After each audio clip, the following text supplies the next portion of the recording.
Lord, all of the girl them.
Welcome to the Pandemic, live and direct from Chicagoland, with your DJ Psycho M1. He's on fire. Boom shakalaka. How is everybody doing? Holy crap. Thank you so much, Subarashi. Welcome back, everyone, for another fantastical episode of Live from the Pandemic. My home arcade here in Chicagoland, Illinois. Always doing something cool, something fun, something unique, something interesting. So good to see you. My name is Joel, a.k.a. DJ Psycho M1. We are back for another Fantasy by Lord, baby. I can't even start the show, Mr. Wolverine. 30 months. Oh my God, 30 months. And then, of course, Subarashi with a total of 9 months. 9 months. And a big shout out to Cybersnad and Autumn West with the follows recently. You were offline when you gave me those follows, so big thank you. We cannot start the show without the cuddly, the lovable, and the always wonderful Pandemicade mascot, the Master chonking it up in his log chonk box. Log chonk. He's log chonking it today, trying to keep himself clean. How you doing there, Bubs? Yes, indeed. Schmupcat's ready to go. He's feeling spicy. He's feeling spicy, feeling loggy. Yeah, he's doing awesome. So, big thank you again for those resubscriptions, and a big shout out to everybody in the room. What is happening? We got the Neo Antoine, the Ribbo.com, the Aquogs in here. Save State 2 PM Collector Boy, the Guru Game Boy, the Shentok, of course, the Mr. Wolverine, the Subarashi. Big thank you for stopping on in. And so early, what do we have on deck today? Got some new stuff. We have new PCB in the house. When do I not? We have Mr. Driller in the house. We're going to be playing a little bit of Mr. Driller on the Namco System 12 hardware. There's going to be kind of a Namco-rich night, starting off with a Namco deep cut. We're looking at Dangerous Seed by Namco on the Namco System 1 hardware right here from 1989. A game that not a lot of people do understand or have played or even know exists. It's a very kind of Japanese-centric game. It didn't really get a lot of love outside of the United States, but when we did, but apparently it was around. I've never seen it, but it's pretty crazy. So we're going to be checking it out. Along that, we have Tenkomori Shooting, where we're going to be playing a bunch of throwback minigames. And we're going to try to save some monkeys from a castle. Another arcade-only Namco classic. Then we're going to switch on over to the Blast City, where we're going to have a presentation discussing the restored Blast City project because we are complete. We completed it on Thursday. That's right. I finished the Blast City on Thursday. The last stream, I was still kind of washing it, so we got a lot more pictures to show of all the things that I did and what we still need to do. So there's still a bit to go, but the Blast City restoration is going swimmingly. For the second versus Blast City that we're going to be shoehorning in this very spot-ish. So yeah, a lot of things happening here down at the Pandemicade. So good to see everybody. Hopefully everybody's doing wonderful tonight. Do you have any of the classic Tekken games? Like 1 through 3? Antoine, yes, I do. I have Tekken 1, 3, Tekken Tag Tournament. I don't have a Tekken 2. But I have Tekken 1, 3, and Tekken Tag Tournament. We can throw in like regular Tekken, like classic Tekken. I'm in for some classic Tekken. You know what I mean? Yeah. I do like Tekken 3. Of course I have Soul Calibur. You can't go wrong with those. So yeah, it's going to be a Namco rich night, and of course my ass was thinking, "Hey, why don't we play maybe an opportunity to play Airbuster?" I was like, "Come on. Namco night, Airbuster, maybe." I don't know. Maybe we can always toss in that Tekken, though. You got me thinking of Tekken. Because, hey, I got a chance to play Tekken, the Tekken network beta tests, the closed network test just this last weekend. And I can say 100% certainty that Tekken 8 is fire. Tekken 8 is 100% fire. 100%. It was awesome. You recently got a mint Tekken 1 PCB. The revision is solo. It's missing moves, and some are hard to pull out. Really? There's actually like a revision difference? I don't know about that. And Tekken had that Uncanny Valley FMV intro, yeah. That's what I liked about Tekken Tag Tournament. Tekken Tag Tournament has like a Honda S2000 in it. And it's just a real tacky, weird intro. But yeah. But seriously, no joke. Tekken 8, top tier. Hang on here. I wish I was able to do, like, I wasn't going to stream it or anything. But I could tell you for a fact it's pretty sweet. We had it running on the Vuelix here. I had it signed up for the Xbox One, and it runs swimmingly. Like, it runs really, really damn good. And for those wondering, I'm going to post my Tekken code here. That was my Tekken code from Tekken. So I'm going to make sure, if anybody wants to screen cap that. Registration's complete for Tekken 8. Join me. We did have it. We had Tekken 8 running on the Vuelix. I was very happy to play that. So, yeah. So take a screen cap. We're going to be getting out of here soon. So there you go. Tekken 8's going to be great. Yeah. No joke. Like, it's going to be fantastic. It's going to be fantastic. It's super smooth. It plays wonderful. It's buttery smooth. Its netcode was great. Like, I had no issues with it. It was really nice. Street Fighter 6. Yeah, dude, Gretchy, 100%. Yeah, it feels like we're in the golden age. What's happening? All these games are coming out. This year, I think, is like now we're finally starting to see like the revisioning of like all of the pandemic. We're starting to see a lot of the revisions, like the revisioning and finalizing of these pandemic start projects and games. But I mean, Tekken 8's been in development since what, 2016, 2017? It's been in it for a while. Unless they're just kind of lying to us. Chunk, what are you doing? Chunk's flipping around now. Freaking me out. Yeah, but I really like the new Tekken though. It's I didn't get a ton of time because of course I had a barbecue this weekend, and man, I was just like trying to get so much stuff ready. Plus, like, you know, I had to swap out a arcade board at Prince Arcade, so we put a new game in for the month of August, which is Riding Fight by Taito. So very excited to put that one in the Prince Arcade's feature cabinet for the month of August. Last month was Konami's Aliens, which was cool.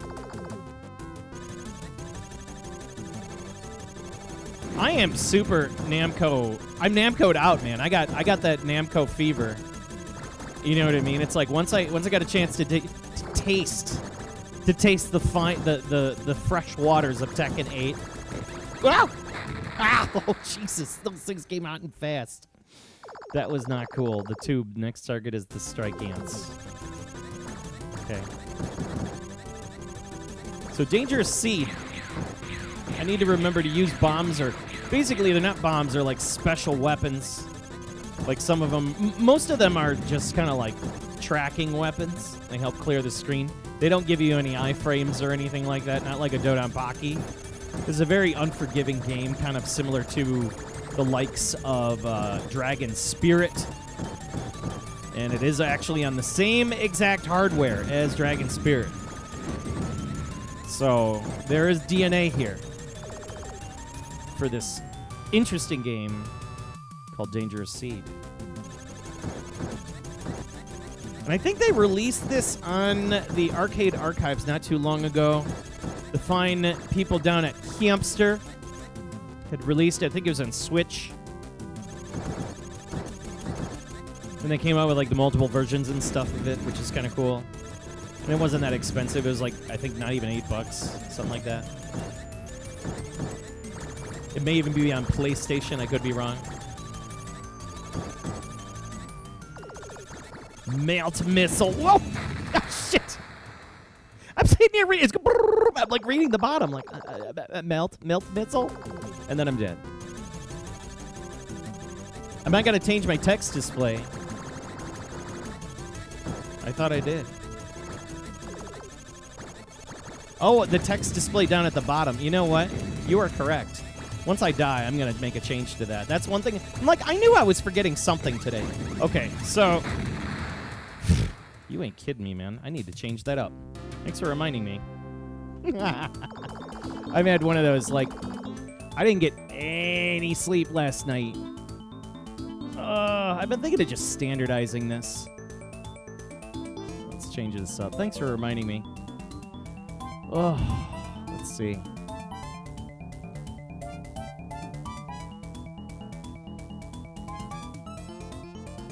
No more Neo Turf Masters.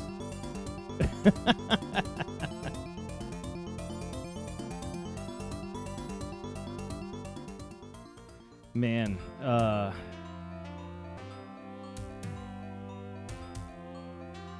and then we'll do, I also have Xevious 3D plus G. Thanks for reminding me, man. I had like a stomach bug last night that was like, that really, it just ripped through me. So I didn't get much sleep. I went home half day of work today and did like what I could, and then I like passed out. I just was not feeling exactly 100%. So I kind of like just stumbled in here. I think it's all of like the barbecue catching up to me. Like I was working. We were running around straight all last week, like buying all the stuff for the barbecue, going shopping multiple times, you know, moving stuff around. It's just like every other big barbecue. You know what I mean? I think my body's just finally caught up. My old man body.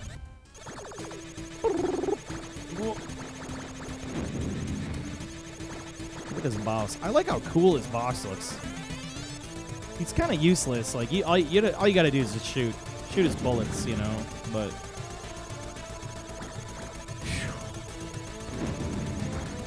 yeah, I was thinking like this morning, I'm like, should I call the show off for the day, and then I got a second win. I think it was like after I got my bowl of cereal in me. I'm like, okay, I'm feeling all right. I could do this. So if I have to like get up real quick, it's one of those. It's a part of what's going on.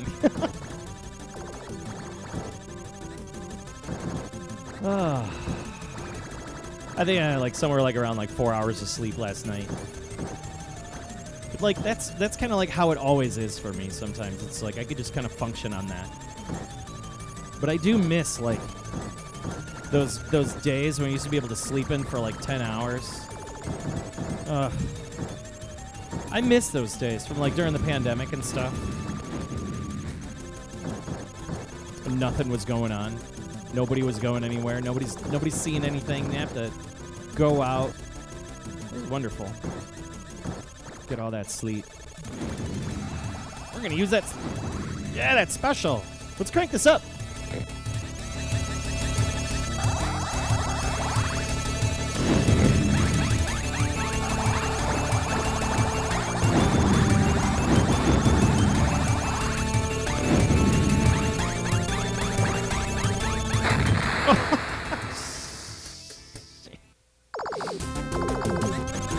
These ants, these like murder ants they throw at you. Holy good lord. Yeah, these guys too. Oh man. Those like drill things take a lot of punishment. Okay, this is where now the game's getting tough. Barbecue. Ugh. You got the Hater Shack, you bought the Batsu gun? Good for you. You know, I was actually watching a lot of stuff about it recently. There's a lot of discussion about the Batsugun Switch version, and they're like,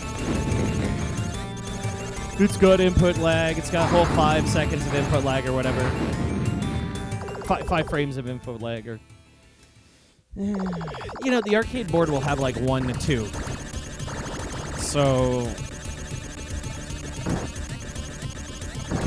I don't know.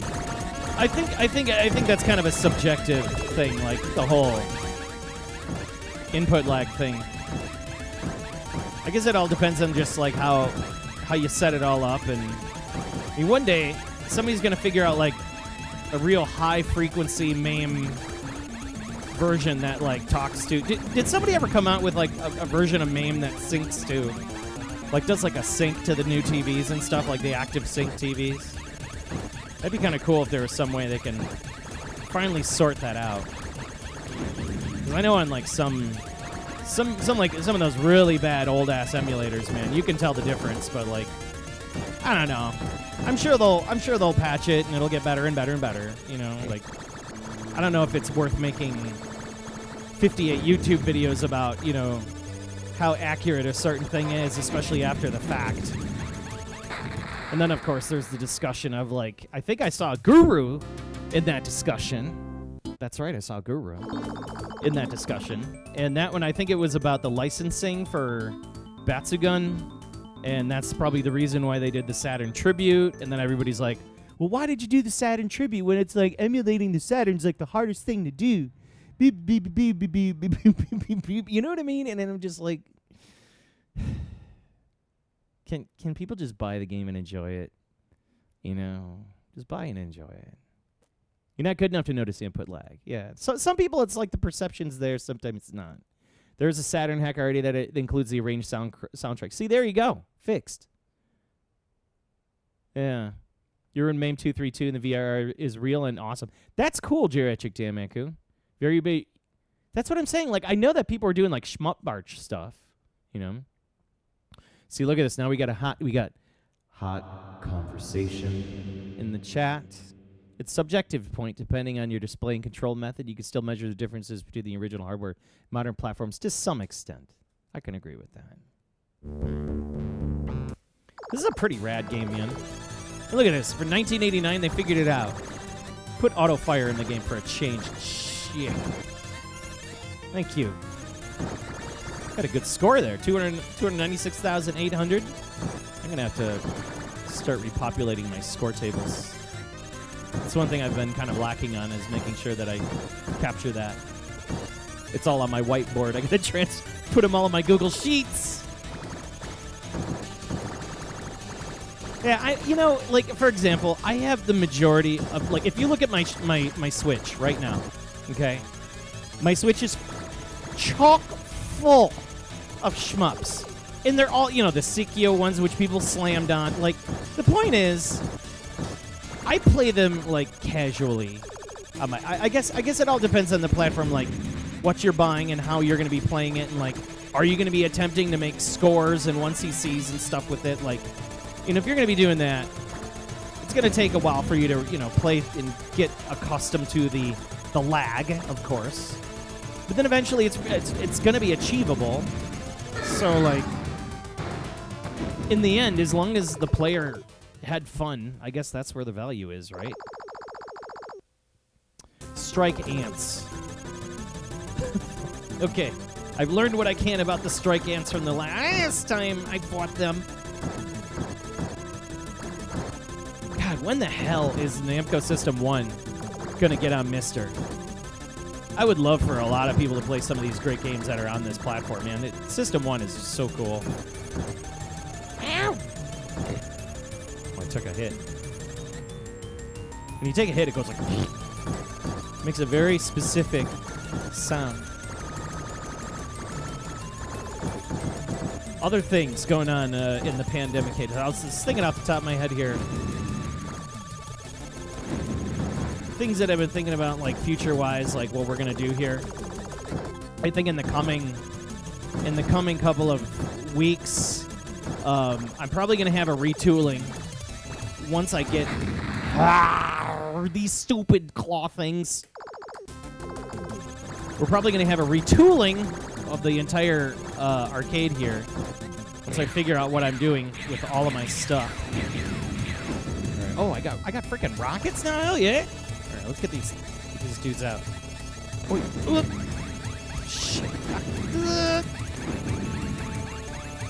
Okay, so all I got to do is just shoot one of them, and I'll be fine. Ah! God damn, those things come so fast.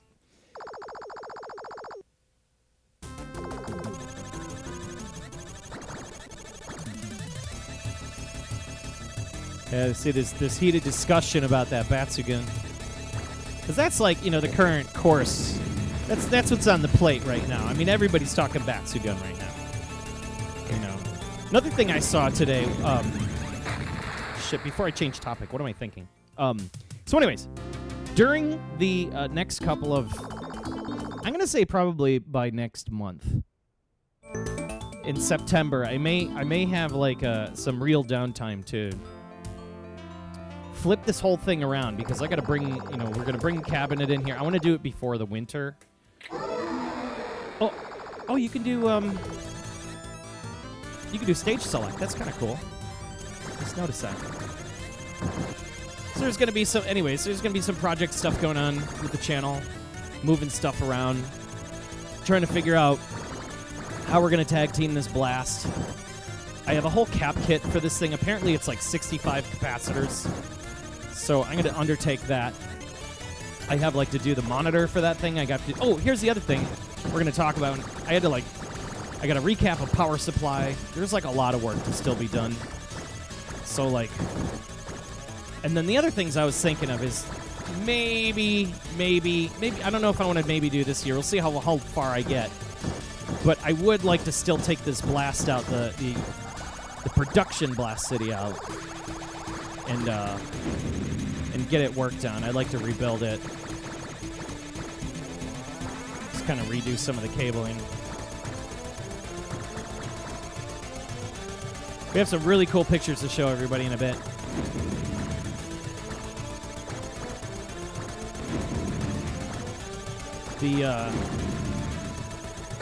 That blast we rebuilt, man, it was great. We left it. I left it in the garage for the party. A lot of people used it. It was wonderful. I don't like these guys with the little sickles.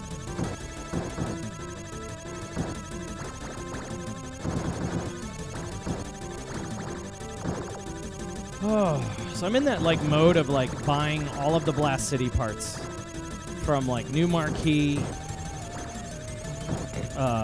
Versus stickers. I'm trying to find harnesses so I can figure out how I'm gonna mix my controls up and stuff like that. So I'm gonna do a Versus setup between two cabinets, one player on each side. I just have a feeling it's just it's one thing after the other when you start looking for arcade parts. It's I should have got this. Oh, I should get this. Oh, I should do this recap kit. Oh, I should get out of here. I hate those things. All right. Have all my bombs. Have all my bombs. Everything I got. Ow!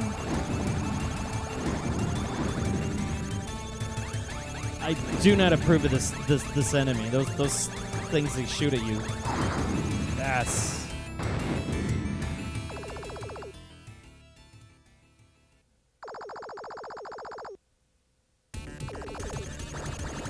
Yeah, Guru, we're talking about the Sikyo ports. Yeah, the Sikyo ports are kind of lackluster wise. And Will, I did see that. We'll have to discuss the whole process. It's a lot of work, dude. It's a lot of work to redo a Blast City. It's way more than you think. The other thing, too, is I wish I had more room. I have, no room here for anything. Oh, you can't kill that thing. Get out of here. He just opens wide up for a hug. So come here. Do not approve of you. So wait a second, how can I kill him then? Yeah, I was just not hitting him. I was hitting his bubbles. This game has some unorthodox enemies, Yeah, I do throw so many bubbles at you. You have no choice but to shoot the bubbles. And I'm sure that's a milking thing where you can milk. Where you can milk those bubbles for points. Nah, it's getting Truxton up in here. Come on, man. Stuff shooting in from the sides. Give me a break.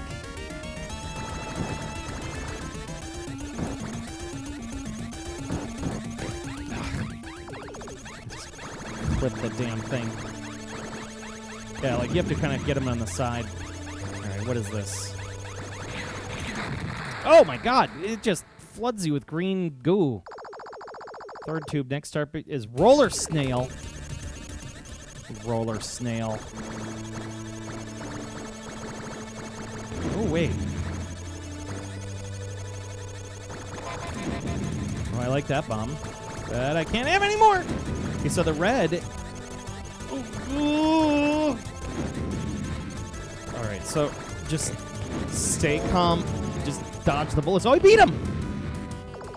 Piss off, roller snail. Let's keep going. Stage 4. Next, the hunter moth. We got a new personal best here.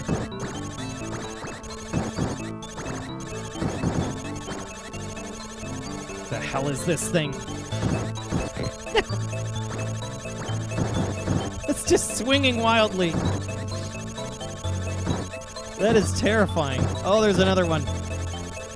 Oh, and it's got bigger. It's got a bigger arm. Ow! Oh, there's 2 of them. No, shit. Oh, you can destroy it. Thank God. I needed that.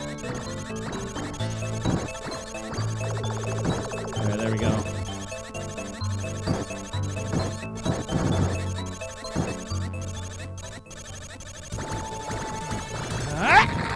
Oh! It just goes. It's gonna use me. That is unfair. We're gonna do this one more time. I need to catch up to the chat. There's a lot of good stuff going on in there.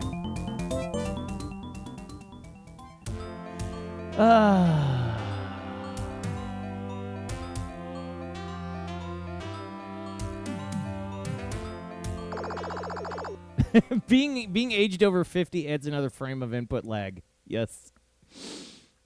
That's your desired set of Blasphemous verses. The wiring isn't terribly difficult. So I have, yes, questionable leftovers. I actually have one of the amp boards, and I have a cable which will run between both of the cabinets.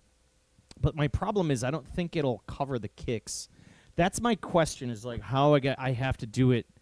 Because the way my cabinet was, and I'll show y'all later, when we go to switch cabinets and I do the presentation, I'll show you, like, somebody cut the kicks out of this cabinet, the whole harness included. So it's like, it's trying to find those parts. All right, one more credit in this game, and then we're going to move on to the next. Actually, now we get a little more time. A little more time. I feel like I've been playing this forever.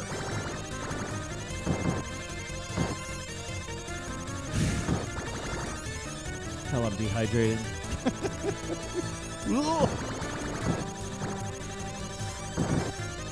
I need to remind myself. Could somebody in the chat just remind me to drink water? It's something I've been struggling with today.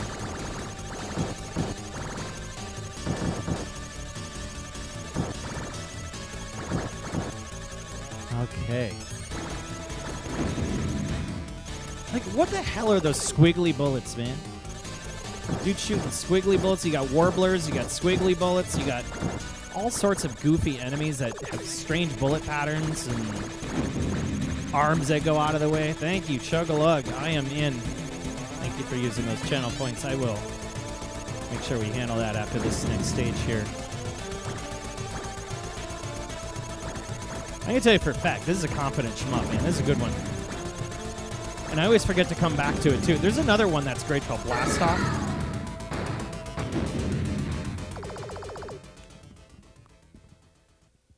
Another competent Namco shmup called Blast Off, which is solid AF. I couldn't kill that guy. Why? This game is like questionable bullet mechanics.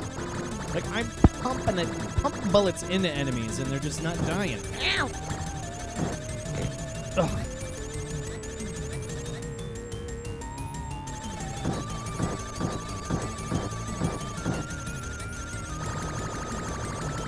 So cool. This game has great sound effects, I'll tell you that.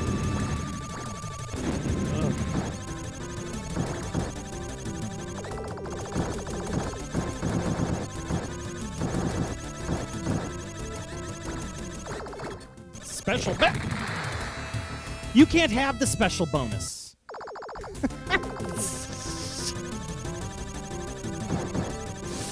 This game gives it and takes it away. That was rough.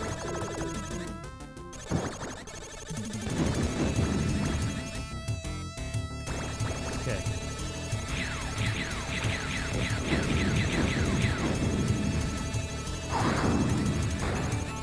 Damn! Whatever this weapon was, I destroyed the hell out of it. Super quick. Good for you, Guru. Yeah, you gotta get that water in, man. Ah. What is happening? All of a sudden, game went crazy Dan Manco on me.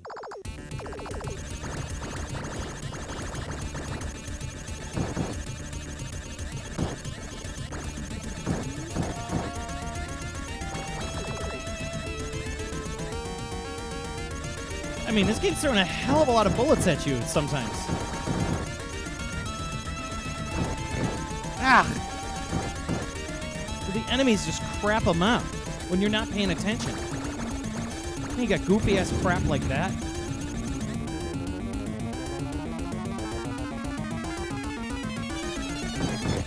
Ah! I want one more run. This is not enough. King Cam Black Man with the raid of the party of 4. Yeah. I was just in King Cam's room, and I was getting ready for the channel.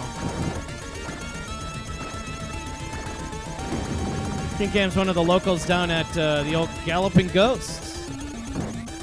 Hosting the, he's doing some Bloody War tournament stuff. One of these days I'm going to get in one of those, and it's going to be everybody's in trouble. Good to see you, King Cam. Getting addicted to that Pikmin.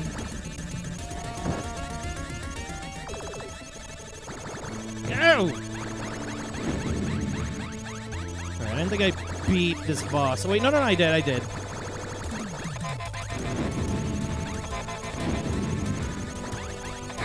Ah! So close. Dangerous seed, dude.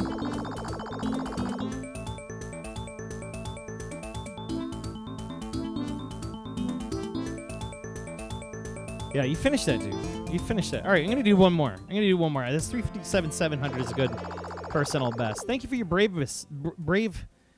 God bless you. This game is blessing me. Well, thank you. Solid title. I don't even think Galloping Ghost has this one. I don't remember seeing it there.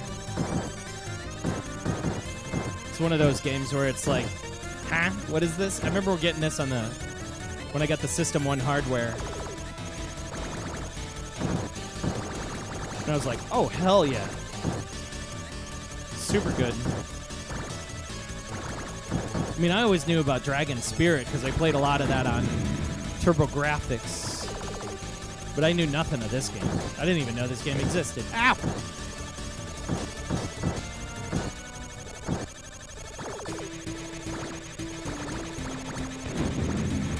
Namco bringing the heat, though. Like, bullets and everything, man. I can't press bullets. You're just stuck with what you got, which is fine.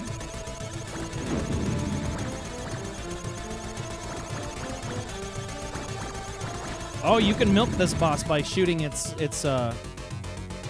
red little... Oh, he's waiting for me to kill me! I'm here! All right.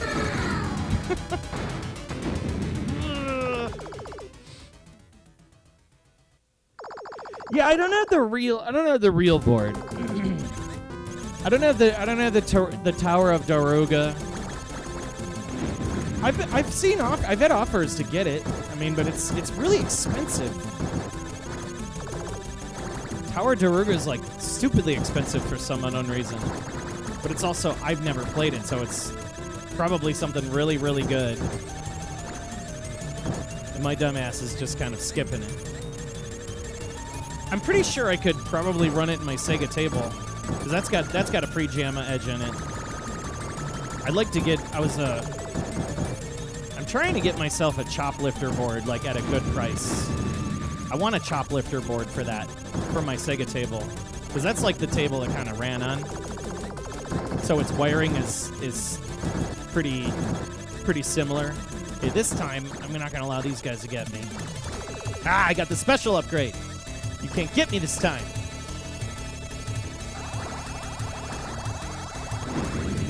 Ah!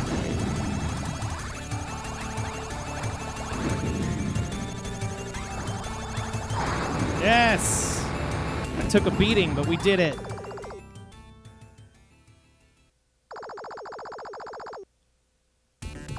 Yeah. Hey, you know what? TurboGrafx was awesome. Hell of an amazing game console. I was fortunate enough to have a neighbor that knew that what good gaming was. Like, he had a Sega Master System and a TurboGrafx. Those were like the black sheep of the gaming family in the United States. You know, like, not a lot of people I knew had the Master System. Not a lot of people I knew had the TurboGrafx, but dude across the street did. And he was like, and his dad was like a steelworker or something like that. So like he had all the games.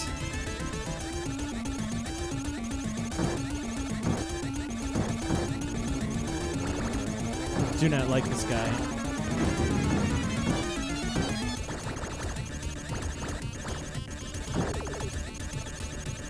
Okay, no stopping this now. Ain't no stopping this.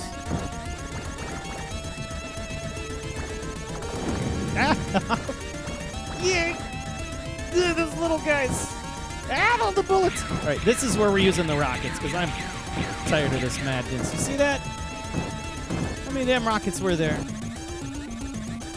Bullets and bullets, rockets or bullets. I will trade you. Man, these spread shot things are just ass. All right, here we go. We got this mouse. Okay, I'm out of specials. You just can't. God! No! Ah! Roller snail. You son of a roller snail.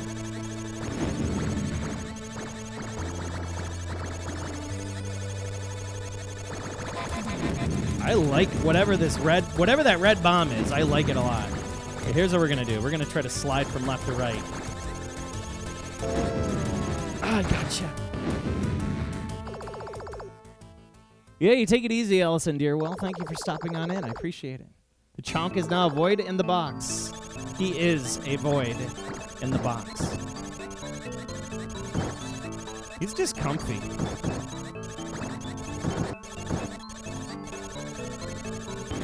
Okay. Those guys take about a 1, 2, 3, like 1, 2, 3 second kill. You got to keep it concentrated on them. 1, 2, 3. Yeah, it's about 4 seconds. Damn. Shoot. 2, 3, 1. Or is it you just can't hit that? Oh my God! There's so much. There are bullets coming, baby. Look at all these bullets. Here we go.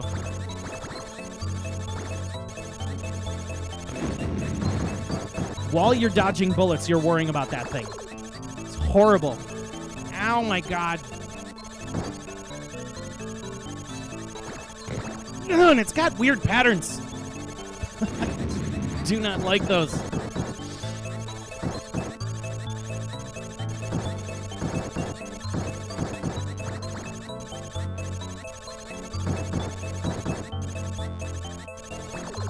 Here comes his boy right here with the big swing. You gotta hit him. You gotta hit him fast.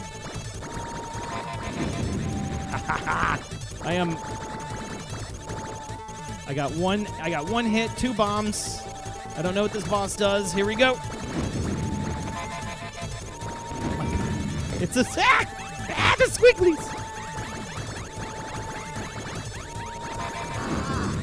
Hey, we did it! Yes, we're going. It's a personal best. Ship destroyed 8-bit. Second mission, destroy Danger Seed. Ooh. Mars, next target is multi-solid. We're making a dent in this game.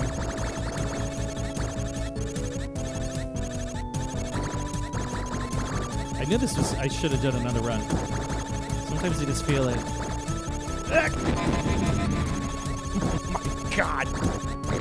Get. What in the hell is that? Ah! I was shooting it. And I'm sitting there staring at the bomb in the corner. I am going to take that as a personal best. This game's cool. 465, 450. That's going on the Pandemicade score collection. 465, 460. And that is Danger Seed. Gonna make sure I put these in my spreadsheet. There you go.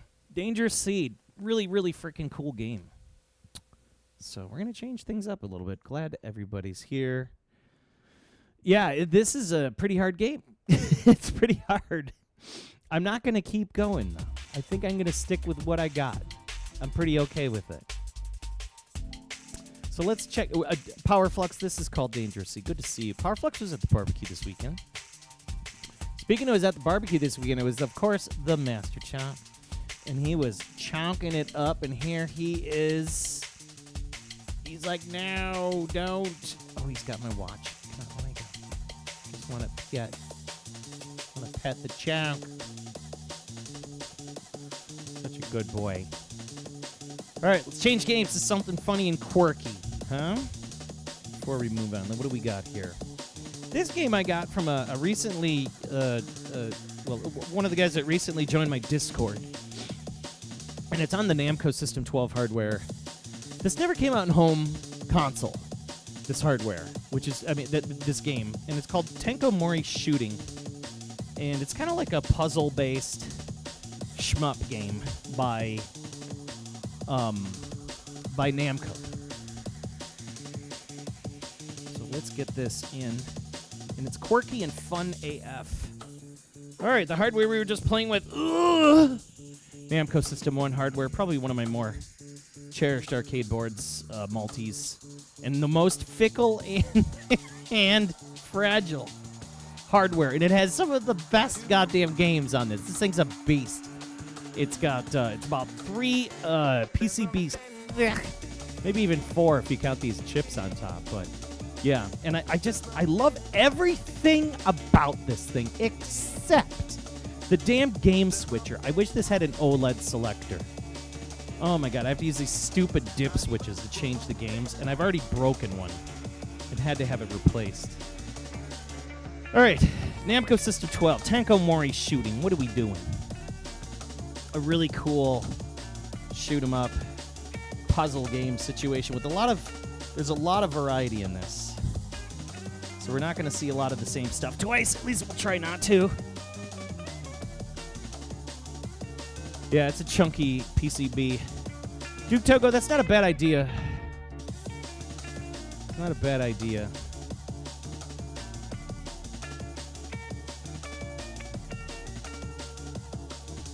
He fits, he sits.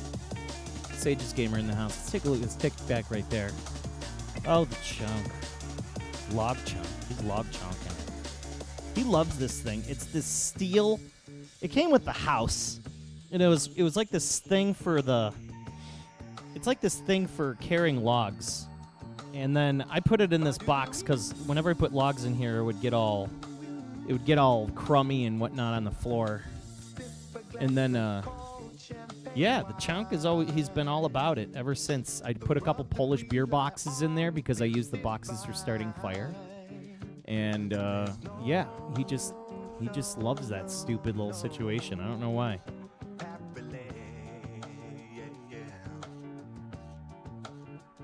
I think this is 1998. So here's what's interesting. This is 8 years later from the last game we played. How about that? I'm sorry, 10 years later. Let's reset the scaler. And make a little adjustment, and then we'll get started. Just because I want to make sure everything looks nice crop-wise, etc. So, welcome, everybody. Thank you for tuning in to Live and Direct from the Pandemicade. We are chilling out here, keeping it quiet, keeping it fun and cool, especially cool for a change. It's nice to have working air conditioning. Past blaster in the house. Tenkomori shooting. Here we go.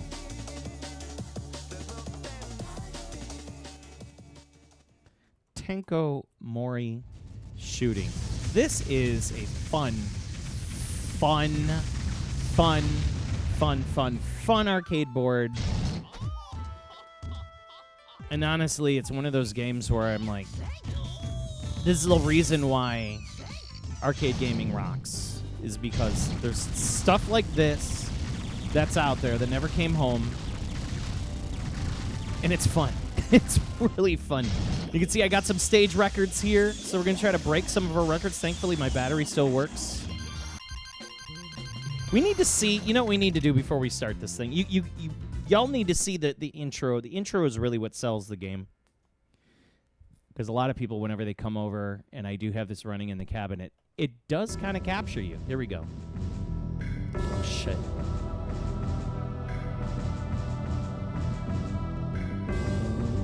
Okay, so there's like monkeys in the tower. And there's like this evil queen. And then it's like there. Tenkomori shooting.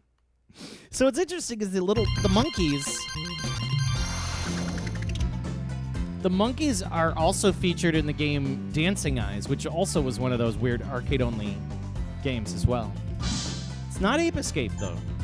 All right, so we're going to start with the 4-stage easy, and we're going to move our way on down. So there's different games you can kick off with, right? We can start with, like, the Galaga.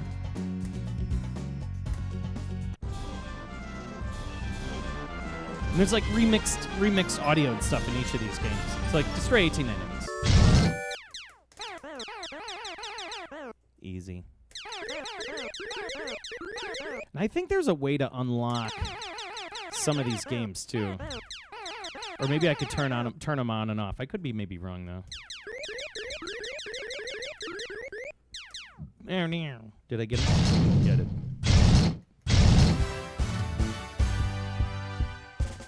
Yeah, he does a little monkey backflip, front flip.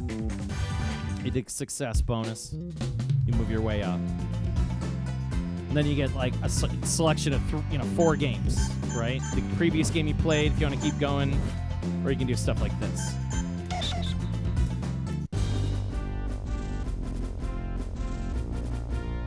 And you can see in this game there's like throwbacks to other shoot 'em ups, which is kind of cool.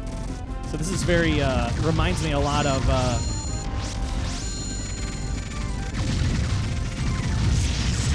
Strikers.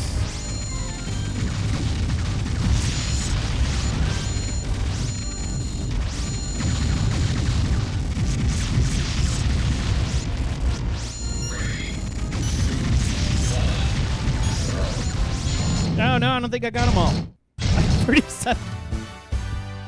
Just 37. So close.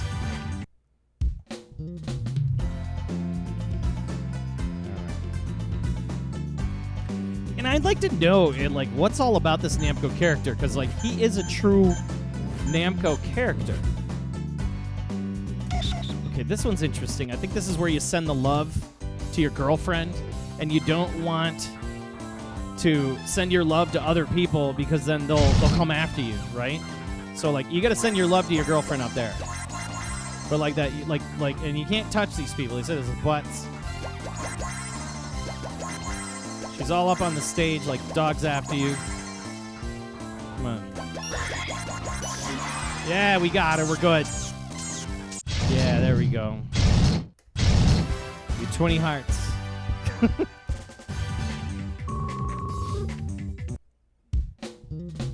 right, the easy one is not too bad.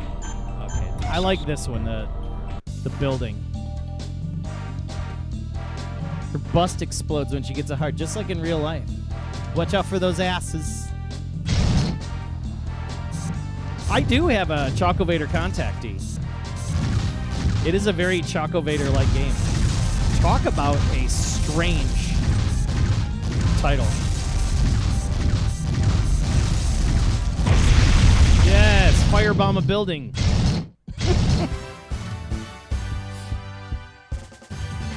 Yeah, Subarashi, this is very Chocovator-like.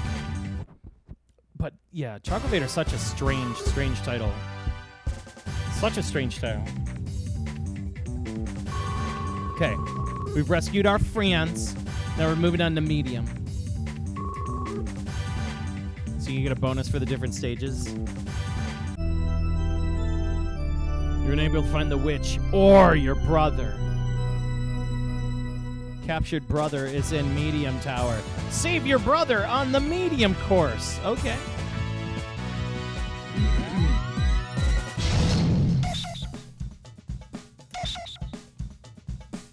Let's see if this has ass protection. Most of the games are on 90s did. No, it doesn't. Look at that. Game over. Guess not. Look at this. This beginning is still great. Like monkeys being tortured.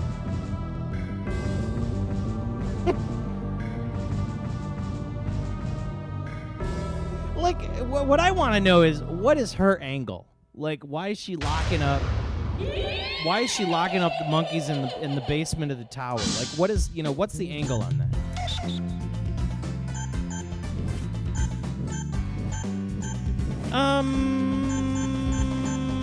Cockroaches. I like the cockroaches. This one's cool. These guys smash the cockroaches. Destroy all the cockroaches. Gotta get the gas.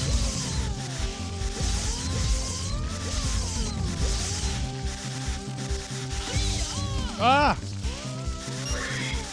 No! Destroy all the cockroaches.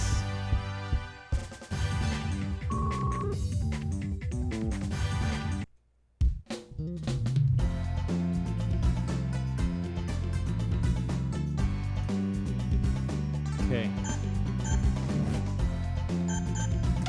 Alright, we'll do the fireworks. Destroy 45 UFOs. This is like where I think where you send the salvos in and then they all destroy after each other. You only get like 3 or 4 shots. Yes, that's how you do it.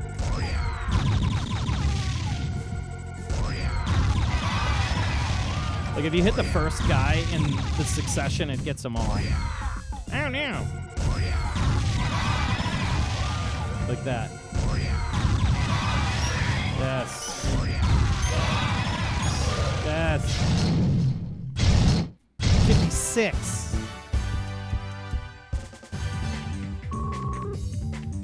77, 250. Oh, so close to my top score.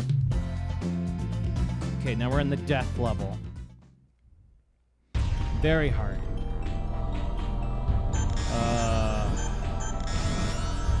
This ship is a son of a bitch. We're gonna do it anyways.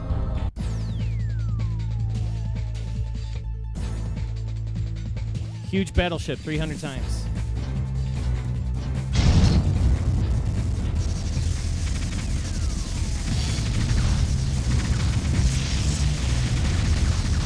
I almost wish this was like a game. like a full game. It's awesome. It's like, Namco, what were you doing? Ah!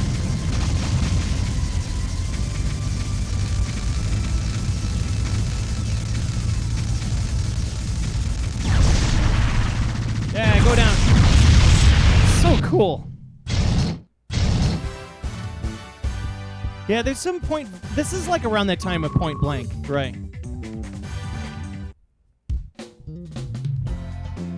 moving our way up.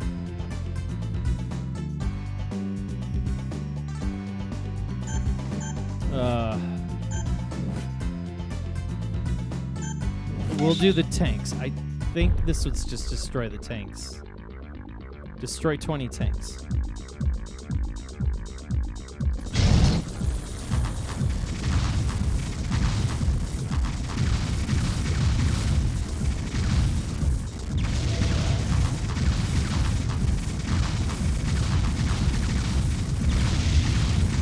Ah! No! Oh, we did it. So close. And you really gotta you gotta flutter your button there.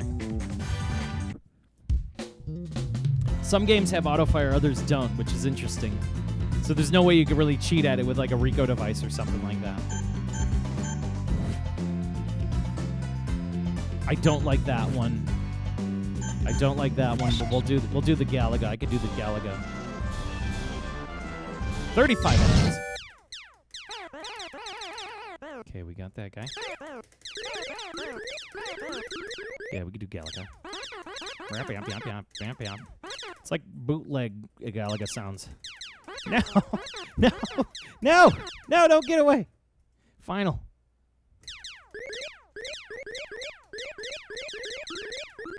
I am one short! No! Failure. Then you see like the little death guy take away your heart. Damn it. Alright, we're going with this dude. Rupture 11 of the Pukas. Oh yeah, that's right. You can't smash them.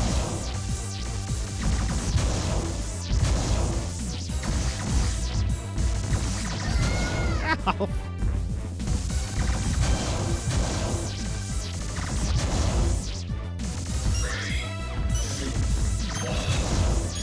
Ah, I didn't do it in time. Damn it, only 10. I just kept getting smashed. We're not giving it up that easy. We can do this. 11. I just need to be a little more careful.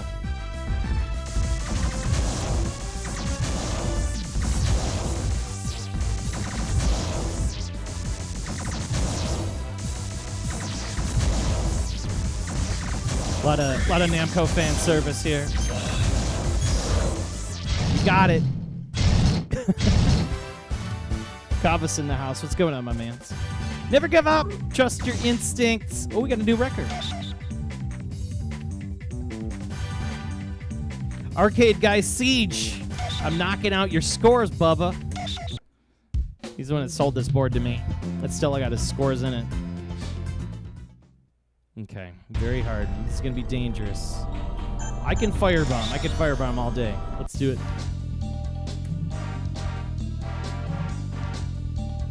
Star Fox Dad. Nintendo 64. Man. Oh, nope. Oh, don't get hit by the car.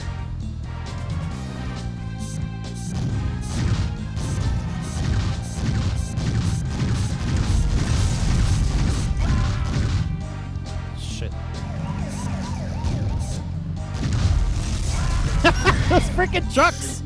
Go, go, go! No! Damn it! There it is.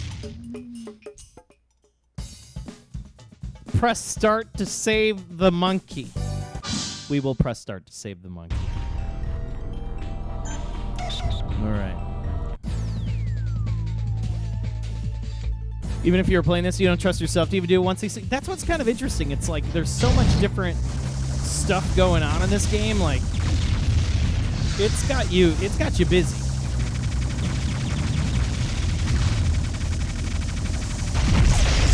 Oh my God, the different bullet types.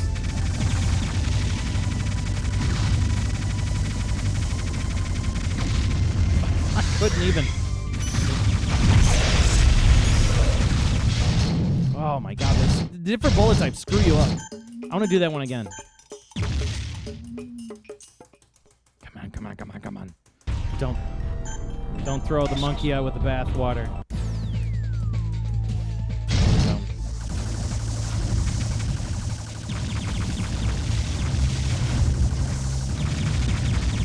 Focus on these ships right away. Take them out. There you go. There's one. Whoa!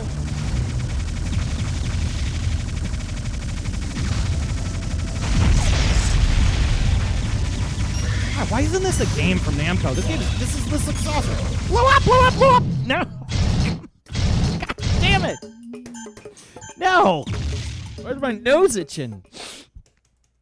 I'm getting all like flustered. I'm not going out like that. This thing's going down. This is a lot tougher than you think.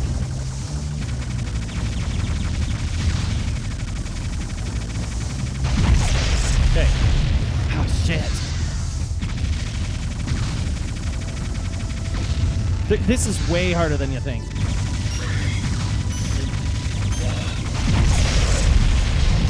It's like you have to flutter the whole time. No way. Press start to save monkey. That's what we're doing. I'm not doing that anymore. It's tough. Shoot mouth 440 times a defeat.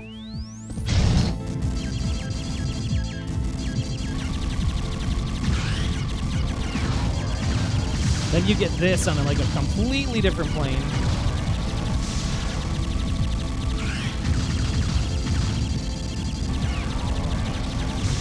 Ow!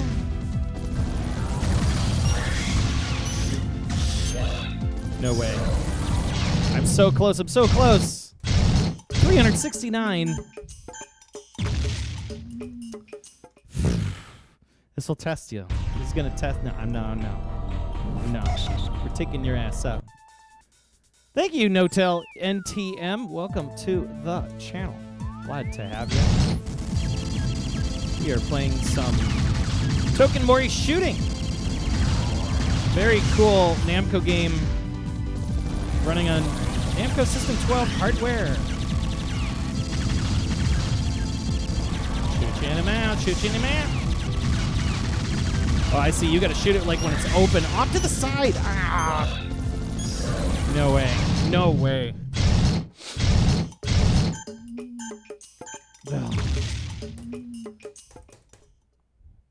Man, all of these with like the, I'm not prepared today. My schmupping arm is not prepared today. We're going back to sending our love to Our Lady. Oh shit! What the dog? Dog! Leave me alone, dog! Leave me alone! Oh no, not Elvis! Leave me alone, Elvis! No! Don't touch me! Oh Jesus! They're all coming after me!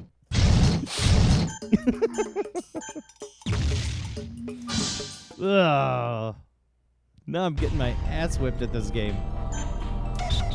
Holy God!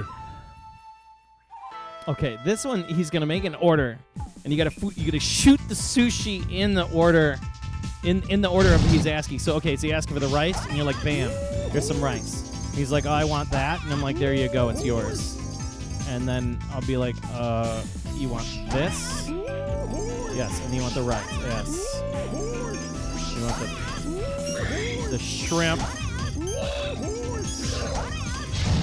We get it? We had to have got it. There we go. Why was that one so easy? Okay. Finally. At the top of the mountain. Top of the tower. Here's where things get real. Go on, monkey. You could do it. There we go. Shoot the golem 260 times. This is a cool level.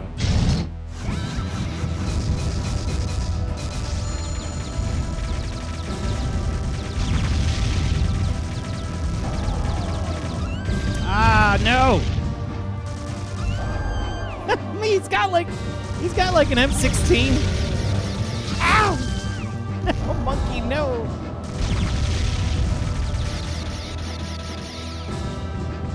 Shoot you in the head. Got no more arm. Yeah! Holy Lord. Daggers for eyes. Holy crap.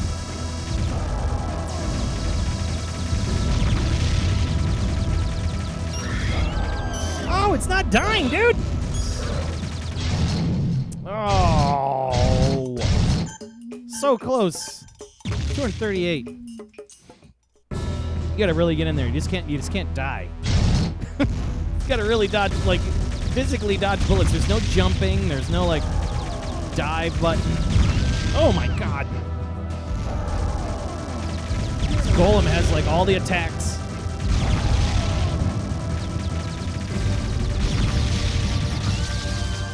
It's gotta take its head off.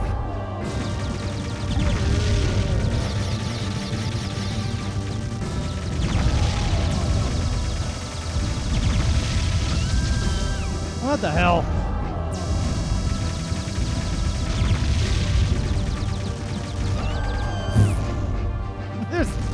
There's bullets coming out of its boobs.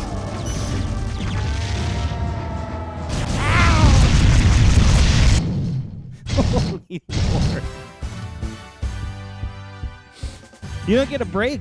This game doesn't give you a break. Yes. You have rescued your friends. Yeah, this is tough. I don't even know like why I'm getting a bonus when I should have just gotten the one, like, you don't get the 1 CC. See, look at then the witch lived and kidnapped your brother again. So now you got to save your brother on the hard course, whether you like it or not. And I can never beat the hard course. Just can't do it. I would like to see the end of this game today. 3, 2, 1, 0. Look at this.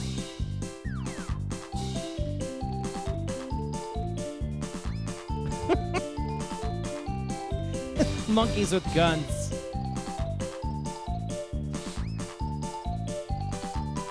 And you get points for this too. You get points for shooting the letters and stuff too. It is kind of a nice little touch.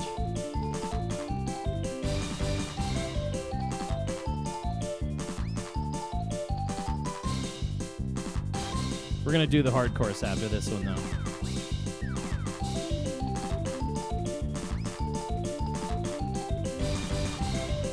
Oh, it says like 35.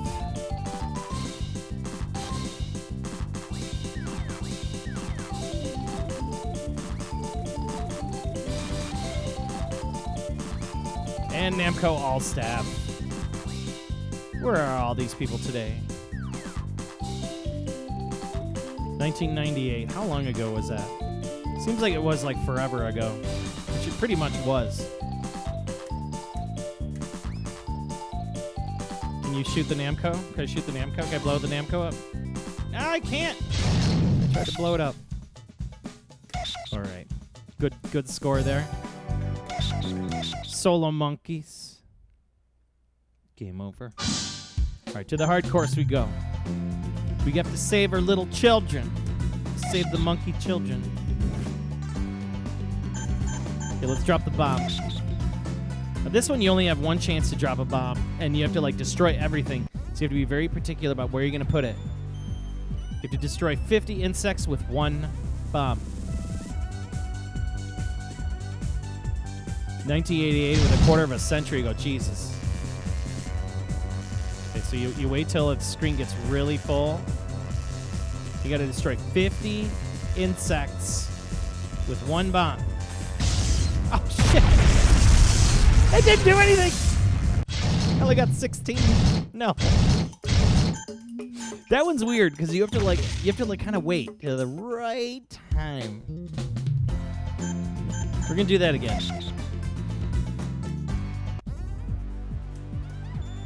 All right.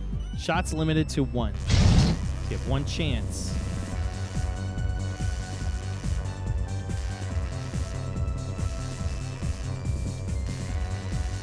Come on. Come on, flies. Get on in here. There we go. Yes. We got 58. Yes. It's a big old, like, black hole bomb. It just sucks all the flies in. All right. Moving on to stage 2. This one's tough. You have to shoot the... I don't know. I'm probably going to lose at this one. So you have, like, these totem poles. You have to destroy them all. I remember it being way tougher because I spin.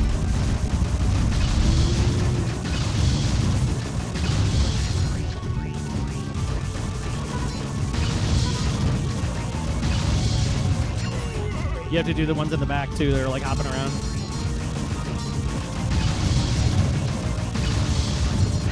Oh, my God! There's just no way. There's just no way. You have to, like, really flutter it, which we should do. All right, we're going back to the sushi restaurant.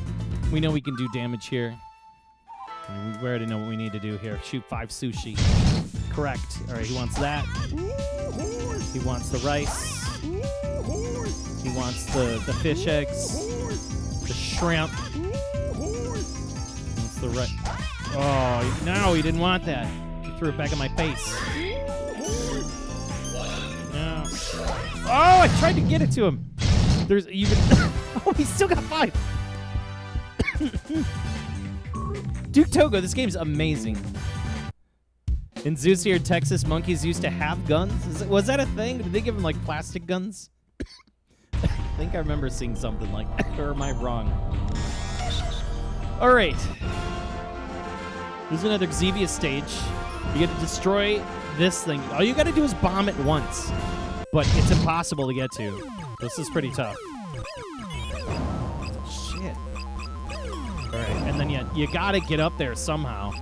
I don't know. Like,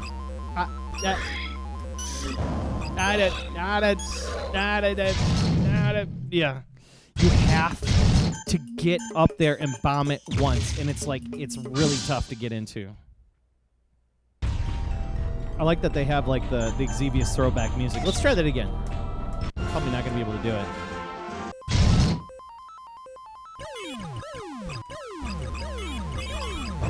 Shit. Got it. Oh my God. Yeah, you just got to get up there and push a bomb into it. Doesn't matter if you die or not. Oh no. We are putting in new records. I've never been able to beat that thing successfully.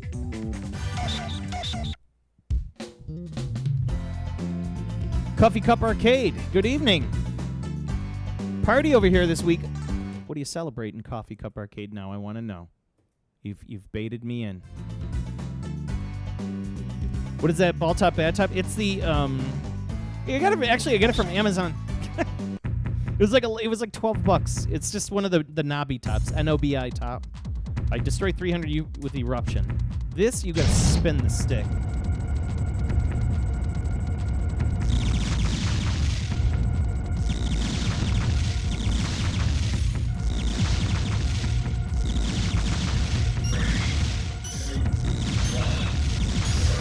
There's no way. There's no way you can do 300 unless I'm racking on this stick. I would have to be like, I probably got to go like this. In fact, I might even do that.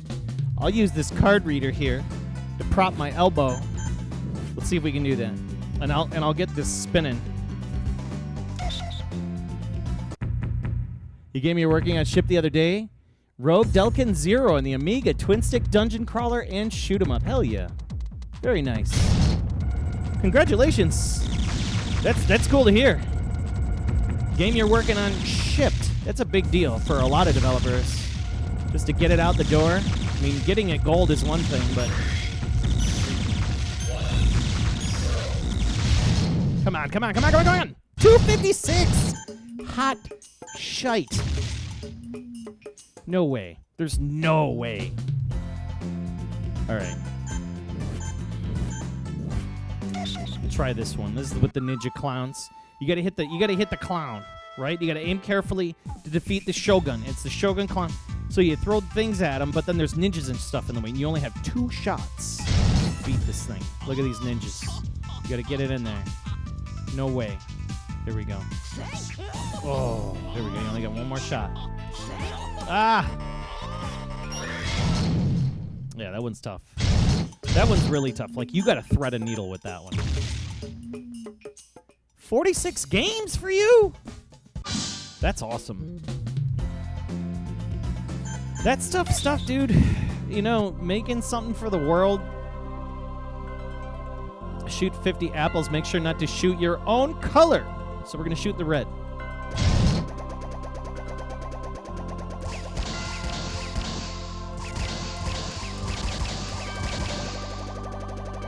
$50 apples. Ah, I tried to get in front of those. God damn it. I almost want to just blaze through, because I'm sure I probably would end up. Yeah, like that. See that? You're going to end up. Whoa!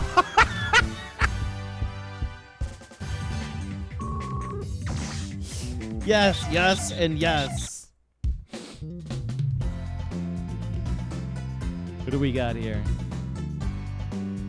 You win some and you lose some with this game, though. You know, so you got to be careful. All right, here's the fish. Let's do the fish one. I think this is where you got to aim and shoot. Okay, wait. Eat 12 by shooting it. Oh, you got to shoot that. And you got to eat them.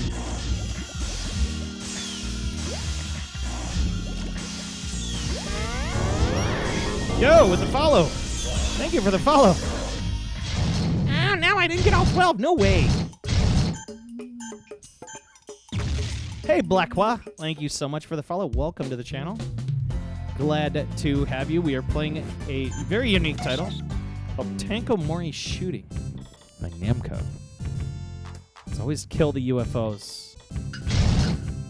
Okay, this guy, he's got 1 rocket. You gonna wait? Oh, wait. No, I forgot. You gotta shoot. That's right. I'm doing it wrong. I'm doing it wrong. That's what I'm supposed to do. Right in the middle. It gets everybody.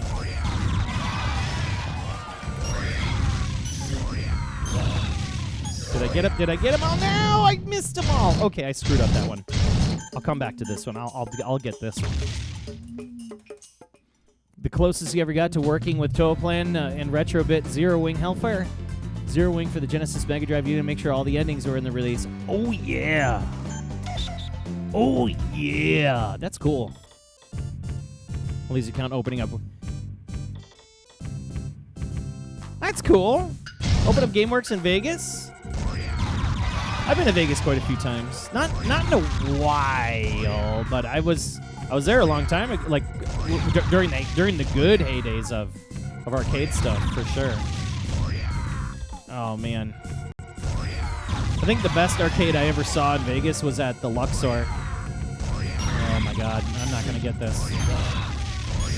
I'm not getting this one. No, no. You have to be on point with these guys. You have to be on point. Okay. We're going to go back to the pukas. Let's kill some pukas. Just don't get smashed. Yeah, that's really cool, Coffee Cup. But anyways, going back to the Luxor, that was a hell of an arcade. Vegas is full, is a secret. There's a lot of holes in the desert with Sega hardware in it, I'm sure. And I wouldn't doubt there's like tons of monitors in there. I mean, I know there's tons of monitors out there. Come on, no way. How many of these damn things, they just don't want to die. They go plomp, plomp, plomp, plomp, plomp, and you're like hitting them with a pump. Hit him again. What's the gun?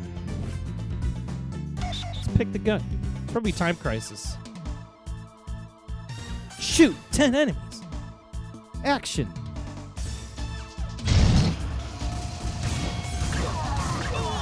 Oh! It is like Time Crisis. Ah!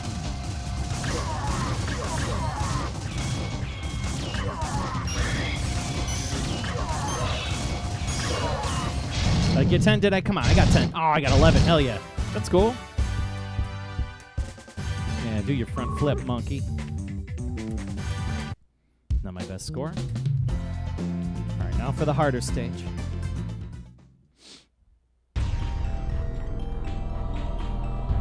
Okay, we've already done all these. I'm not going to win any of them. I will probably get beaten down here, but let's give it a shot. I'm going to have to work it in. I'm going to have to, like, work it in here. Oh, my God. Hello. All I care about is the battleship. Damn it. These bullets are moving so fast.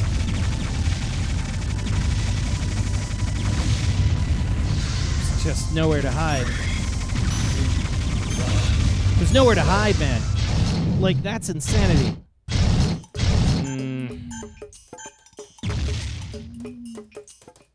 I think we're ready to move to the next cabinet after this one.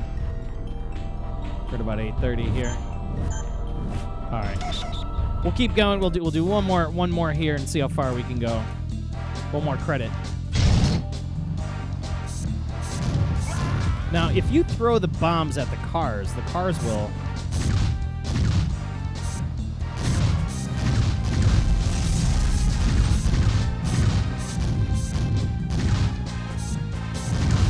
Ah, see, like when they come 2 by 2, then you're screwed.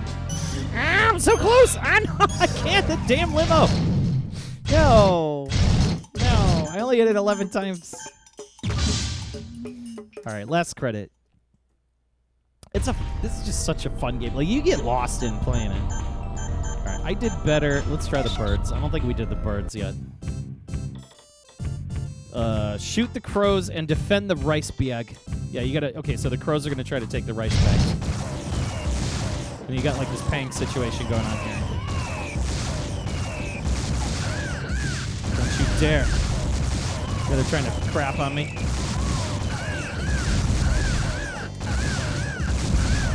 Leave my rice bags alone! I'm on fire!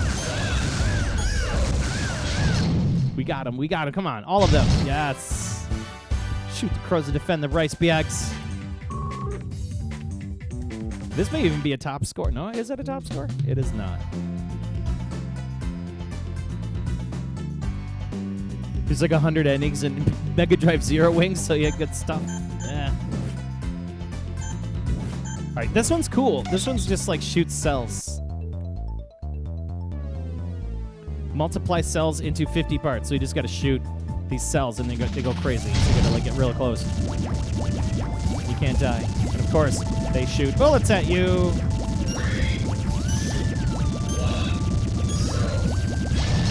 Come on.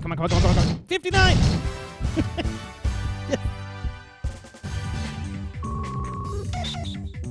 It's a new lap record. Yeah, new record. Making our way. 8th floor. I don't think we've done this one. Oh, no, we did do that one. I can do the cockroaches. Cockroaches. Kill the cockroaches.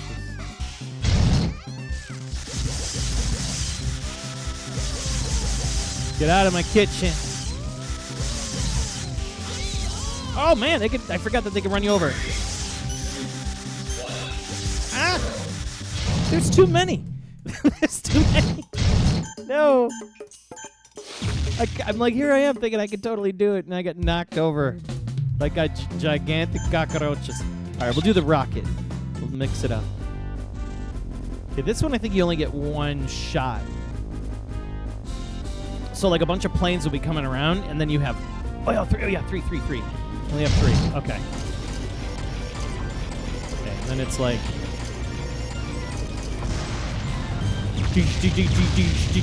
See, like, you want to try to hit them in order, and then they kind of just, like, all explode if you can get them all together. Yeah, that's not enough. It's like, you have to hit them in the front of, like, a bunch of them, and then it goes... We're going to do that one again. All right, last time. Hopefully I don't die here. You can get 30. that wasn't enough. So, like, we're going to try to shoot right there. See, like, and it caused, like, a nice chain reaction. But that's not enough. I like it was like, and empty. That's it for Tenkomori shooting. We're moving on. We're not going to press start to save the monkey. No. You're just going to have to rot in torment forever.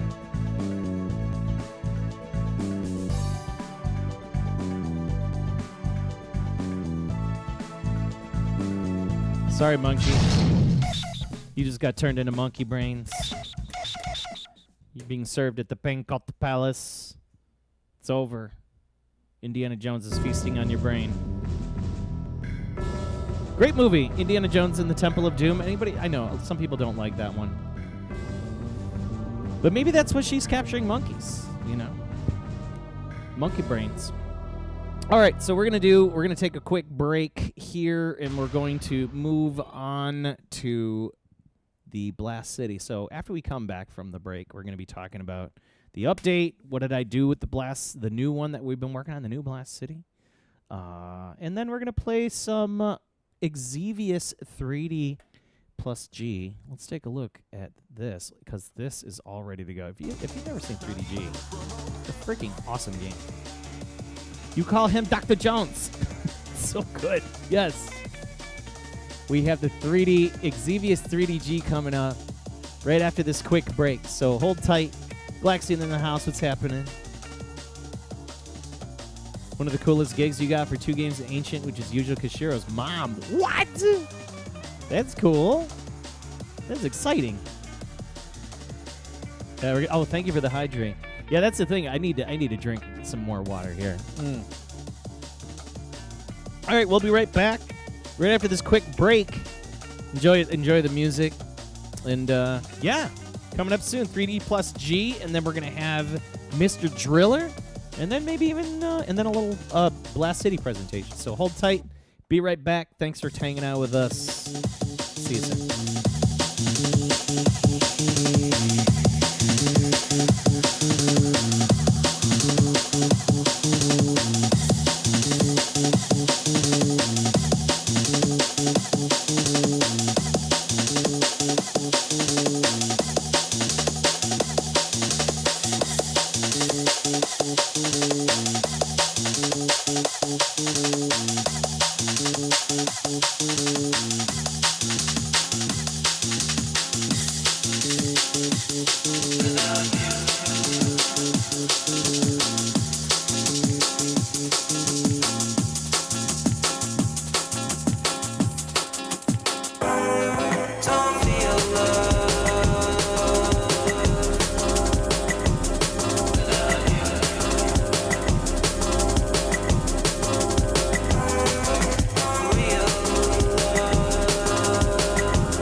We are back. Glad to see everybody. My name is Joel.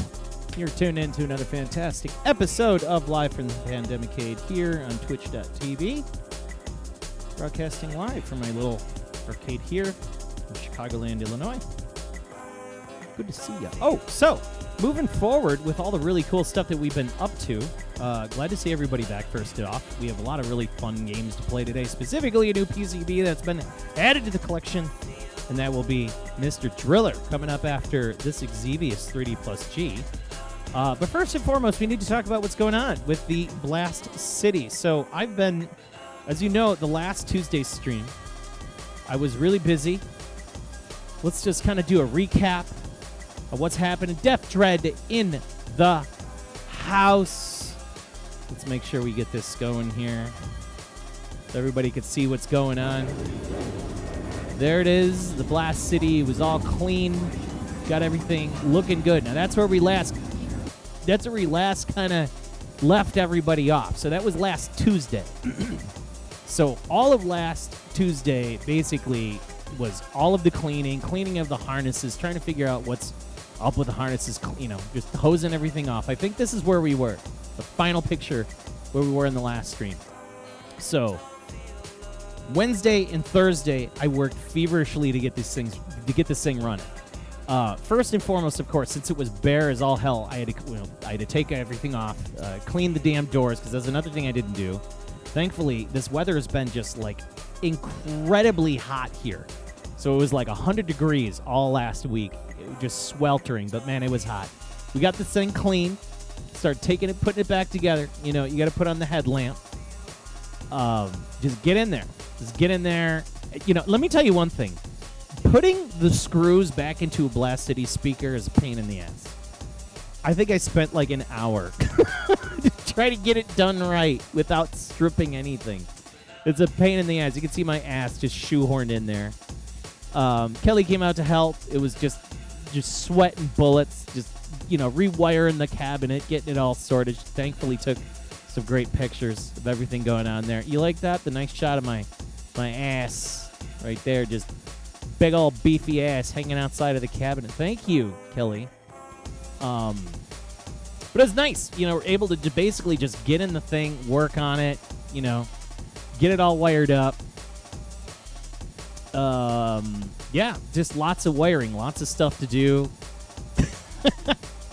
Of course, the damn harness of these cabinets, there's like so many damn harnesses, because this has got the JVS harness and stuff on it, so it's like there's just so much to go through. There's no ass protection here. Love the ass shot. You have a collection of your father-in-law in your position 100 times over. It's a running joke in your family. That's funny. So there you go. Working with the Cheez-Its, as you know, my regular. And we just had this thing in the garage. We were working into the night, getting the I.O. board. The original I.O. board wasn't even screwed to the cabinet. It was just lying there off to the side. So now it's all nice and clean. Oh my God, we finally got it all wired up, and I started tying all the little corners to everything, figuring out what wires go to where, make sure that, the harness is not tangled up in the 6 other things, because I had to take the entire harness and just try to figure, unsnip stuff, and then wire tied the harness to kind of separate everything off, like super duper nice, make it look neat. You know what I mean? You got to do it right. Spend the time. So there. Everything looks nice and almost factory with the way the cabinet's concerned. I'm pretty happy with the way that it turned out, at least wiring aspect-wise. Like, it's all just ultra clean. You can eat off of this floor of this thing now. It is so clean. Scrubbed all to hell. Just very pleased with the way that turned out. So that was the end of Wednesday. And then after Wednesday, we started working on it. Of course, you don't want to back into the Blast. I almost hit the thing going backwards. I always forget that it's in my garage. It was like, I forgot. It was like leaning out, and I almost ran it over. So then I wanted to finish up on the monitor. You know what I mean? And, you wouldn't recommend eating off of it, but still. Indeed. So the monitor, I was a little concerned about like taking it apart and just kind of going through it. I needed to figure out if it worked, because I didn't even know if it worked. So just kind of went through everything, looking at the hot snot on the board and just cleaning off. You could just see the grossness of this monitor. I didn't hose it off like I did with my other monitors, because I'm gonna take it apart I have the cap kit coming for this thing, and it's got like 67, 65 capacitors on it. It's disgusting. So I'm not looking forward to recapping this thing. It's going to be a busy, busy job. And I was just taking pictures of the pots and the positions that they were in, just for reference, and you can see that there's some stuff that makes me wonder. I don't think those are exploded capacitors, but oh no, it's just like a goo. But I tried taking pictures just to see if everything was 100%. So far, the chassis looks really good. The way they wired in the monitor to the original Nanao connector, I'm okay with it. You know, it's like they took some. You could tell that they took some time to work on this thing. Whoever rebuilt that monitor, like, took some good time on it. So I wasn't too like this. You know, I wasn't too worried about it. So yeah. You find recaps cathartic? Have I invested it? Yes, I have. Yes, I finally got a Hacko. Yes, I did. We did. So got the monitor in, and you do the thing that does, like, you have to, like, pick it up and then drop it in. You can't. These tri-sinks, I don't know what lead glass they put in them, but man, they're heavier than a son of a bitch. They're like, I don't know, probably. Like, it feels like they're 20 to 25 pounds heavier than, like, an MS9. You know what I mean? Yeah. But got the monitor in, you know, nice and happy, looking good, feeling good. And then I think this is my first power on. I don't know if I think this is when I did my first power on, and then I realized that I was getting no video from the JAMA, which was kind of a bummer. So I was getting no power at all from the JAMA whatsoever until I swapped the power supply. Then once I swapped it, because I came with two power supplies. Now here's what's screwy: the power supply that it was supposedly known, because they were both supposedly known working power supplies. The one I recapped is not working with JAMA. I triple checked that thing 50 times over, so now I have to go through that one.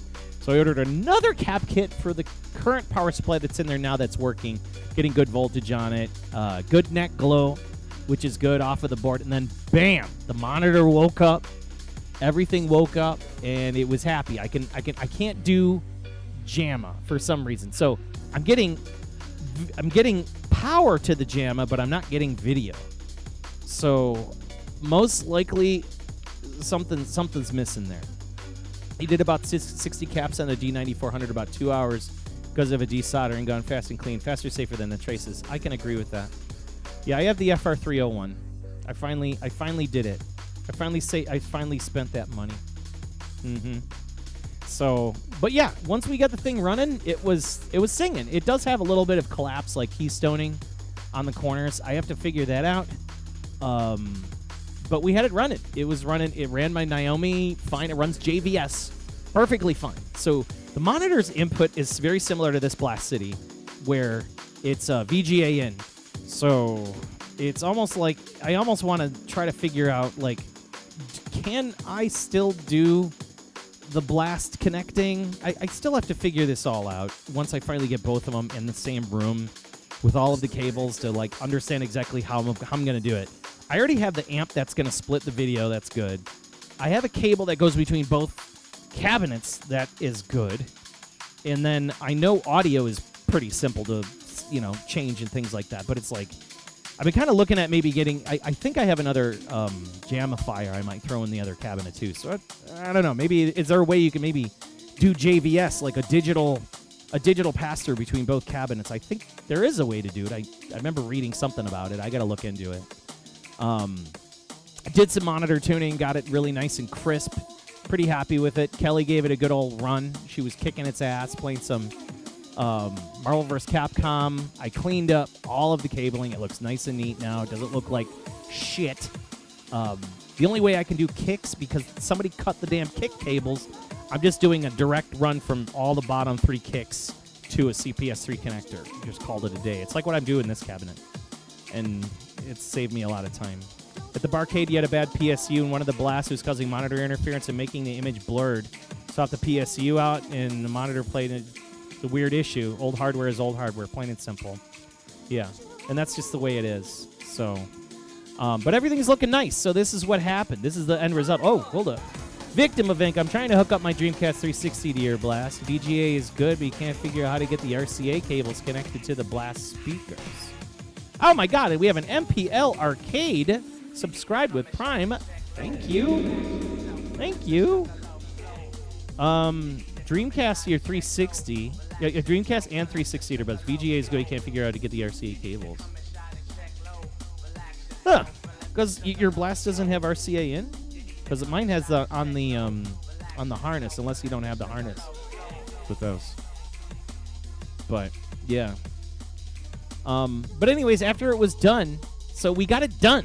I got it done. It was running. It was perfect. I had it. It was happy. This was Thursday. There it is. So come the first gameplay.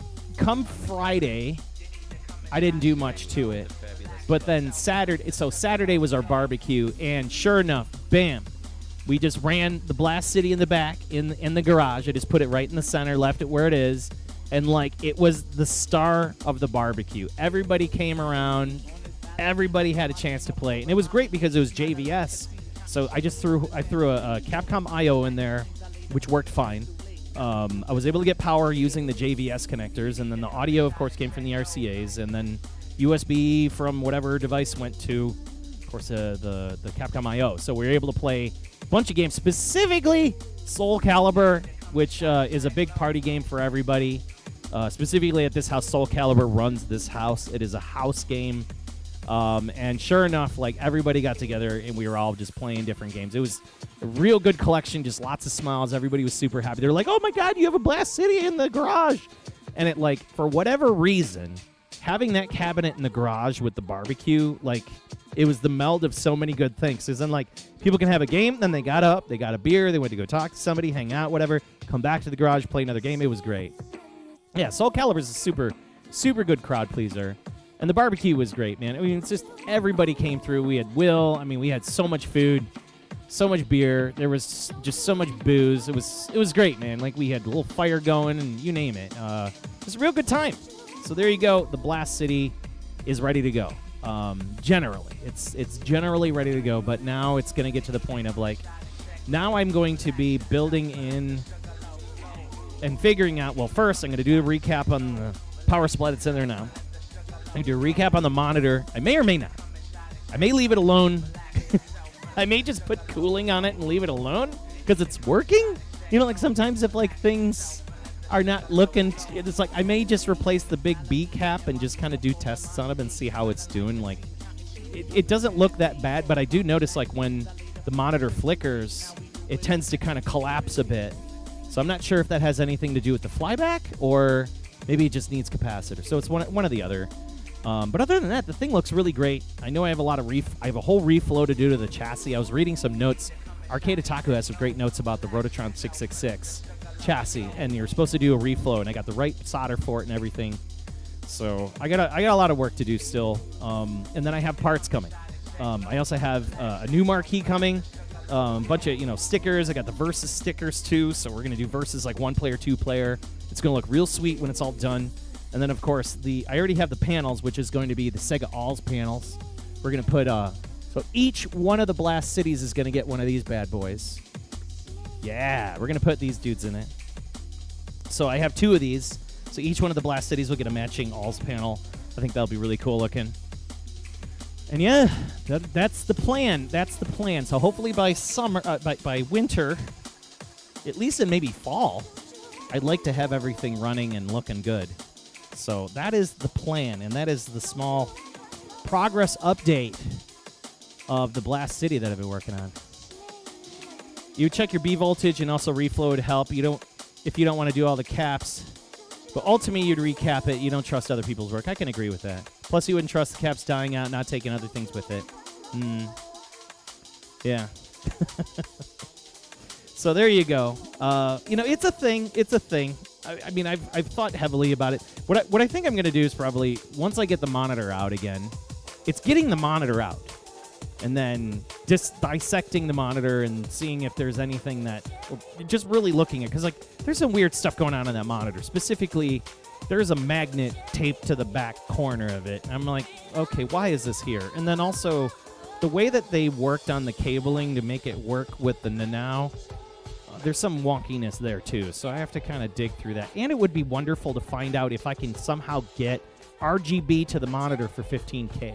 So if I can somehow get that JAMA Edge working, cool. If not, then I can keep it strictly VGA slash, just VGA and JVS, and then maybe put in like a jamifier or something, and then figure out a way to team it that way. Or even, for that matter, I know that there's a way to do like the double JVS pass-through to another cabinet. But then again, that it introduces a bunch of other complexity, and preferably I really want to run JAMA. So, having that cut harness kind of threw me a loop, and I have to figure out how to do it now. So, blooming on the screen, especially when it go can be. And that's that for the big the big filter cap. That's the other thing. It doesn't have a degausser in it. Here, I'll go back to the pictures. Let's go back to the pictures. Oh, shoot. Hang on. I closed it.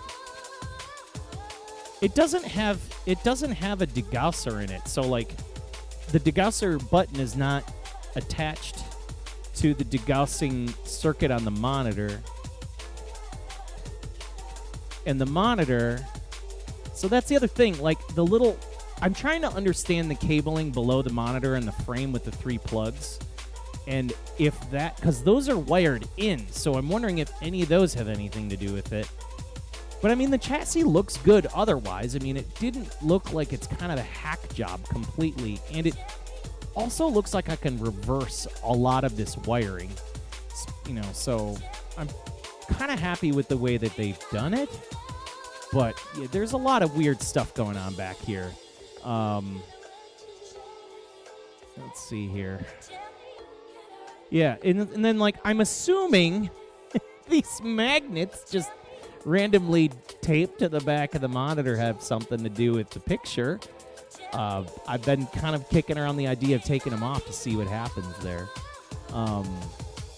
But yeah, there's more I got to do to it. And, like, even this, what is this? I think this is the degaussing circuit here, isn't it? This is, because it's not plugged into anything. And I could see that the degausser's here, but it's not plugged in. So I'm wondering if there's a way I can somehow, like, plug that in. Yeah. Yeah, you can just use... that's what I have. I have a wand. You know what I mean? I have a wand. So that's what I've been using anyways. And it doesn't really matter. I'm not overly concerned. You know what I mean? It's just the way that they wired it. So, I mean, that's the history of it. That's what you deal with, right? Old hardware is old hardware, and you're going to inherit whatever the hell comes with. So, whichever. But we're continuing. Xevious 3D. Put all these cabinets in here. I think this says 1995, right? This game is freaking cool. I love the way that it looks here too. Let's get this set up here. It gives the monitor character. You know, the one thing I did notice though, I did notice that after it was turned on, like, the picture filled out, so it probably does just need caps. You said the B cap, stuff like that. I have the whole thing coming.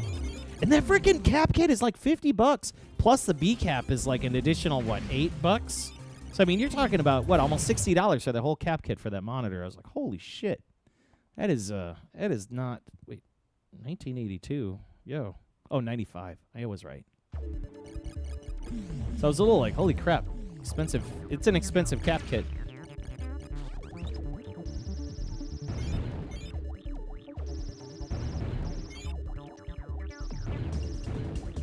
Hang tight. I'm just going to adjust my borders here and we'll get started. But yeah, that's on the docket for now. It's just, waiting on more parts. And eventually when I get the thing like really, really, really, really working nice, I'll just keep taking bites out of it in the garage. It's in the right place to do it too, so that's what's most important.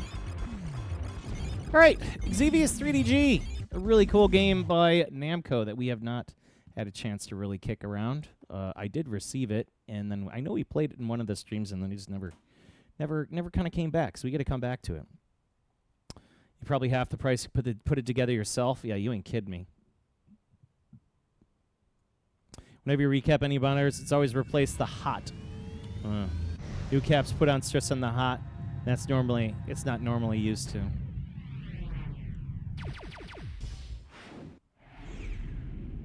Okay.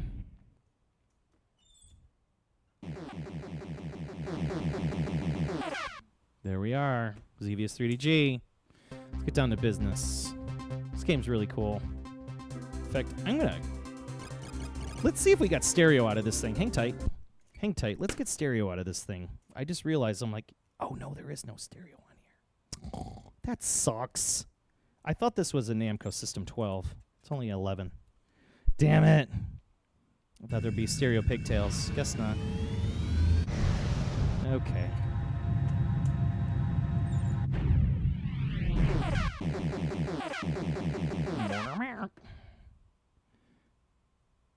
They're about $5, so it's worth doing. Okay. Interesting. I don't think I've ever swapped an HOT.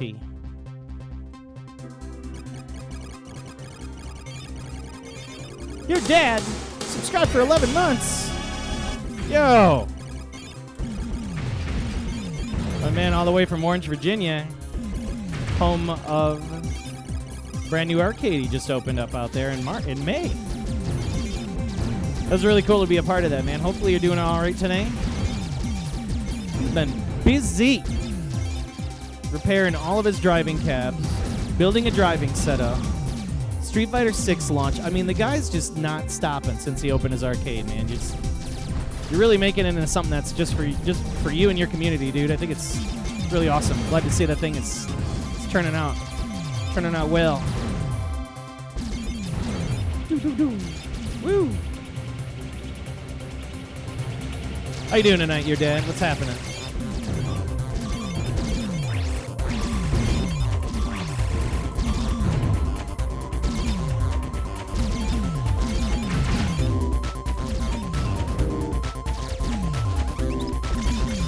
So sweet. Xevious jams.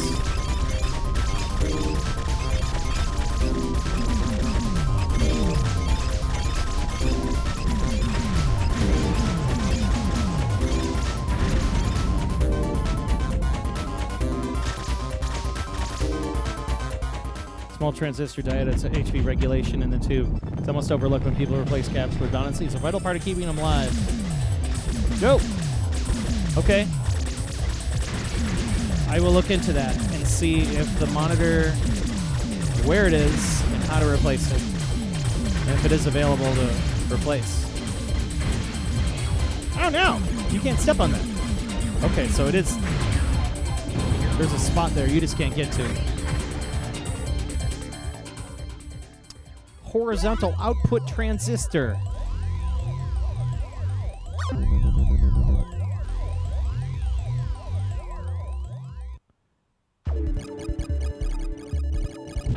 Swinsit, we're talking about Commodore 64 hardware in here too. I gotta do a Commodore 64 stream one of these days. We're gonna get to that. I'm super overdue for a Commodore 64 stream. And finding all of those games that I used to play, like, when I was growing up. I mean, I know I went over, like, stuff like, what's its name? Law of the West and all those other crazy games. Raid over Moscow, Beachhead. I don't like this weapon. This weapon's ass. Yeah, this weapon's ass.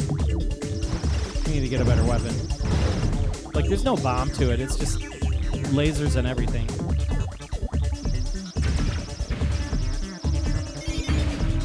Ah! No, I missed it. Shit. I'm stuck with this thing.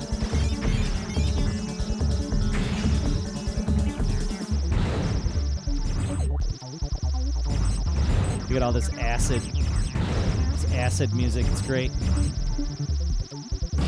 Come on, I just want the power. Oh, wait, that's power. Ow! I made it to stage 2. All right, we're going to come back to this.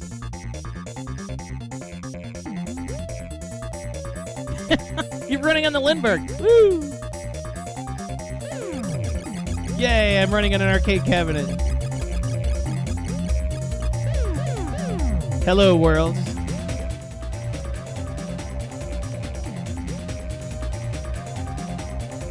Use this Commodore for synth stuff? That's cool. Arcadeception.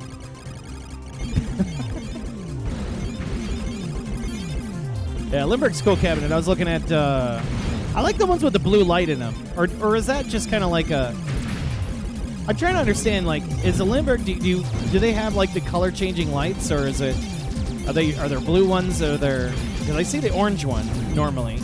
But then I saw some blue ones the other day ago, and I was like, oh, those are cooler. Kind of like the way that those looked. I had a couple opportunities to buy some Limburgs a while back. There was one, it was busted as all hell. This dude was going to sell it to me for like a couple $100, and I didn't know if I wanted to even dig into the, like, try to even remotely find half of the parts to keep it to get it going again. Sadly, that guy is no longer with us.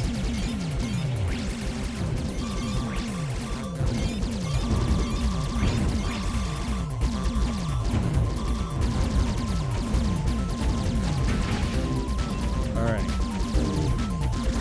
Whatever I do, don't get that damn weapon. This blue weapon is where it's at.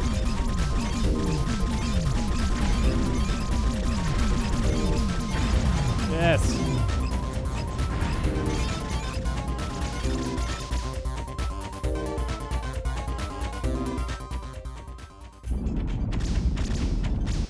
Not for the cabs themselves. Okay, so then maybe I was wrong. I was looking at a like a, it was like an Akihabara, like arcade YouTube, like tour. And there was one that was recently posted, and it had like blue, like the stripe at the top of the Lindbergh. I know that there's like the orange top stripe.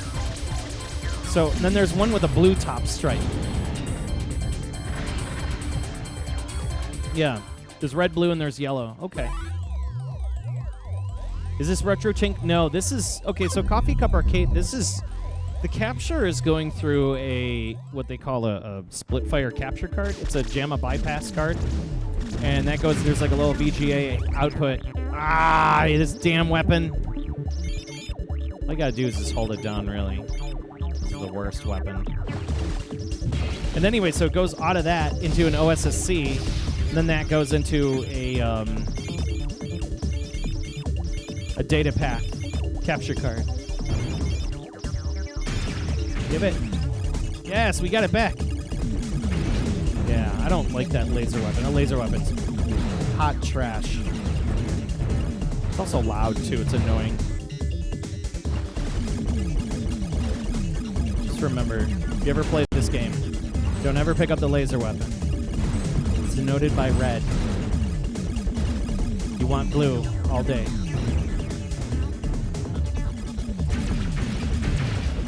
No, don't get that red. Green is the laser. I don't think I've used the green yet. It is powerful. Okay. I won't turn away the laser. This is the better laser. Oh my god. The bullets. Ow! See if we can go back to that blue. Ow, no! Holy Christ. This ship was getting really rowdy.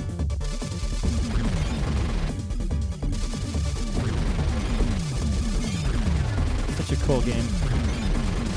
It's raw. It's raw AF. When I had this on PlayStation, I played a lot of it. But the arcade, man, it's a little different. Little different. Not much, though. Oh my god. Oh my god. Oh my god. Whoa. Ah. Those lasers.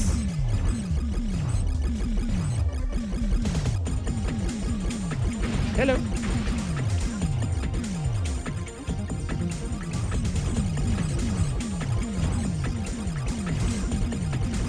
It's getting serious now.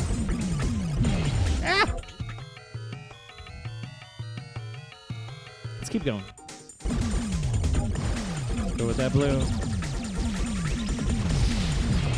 Oh my god. It's unorthodox bullet patterns. They're just... What do you destroy?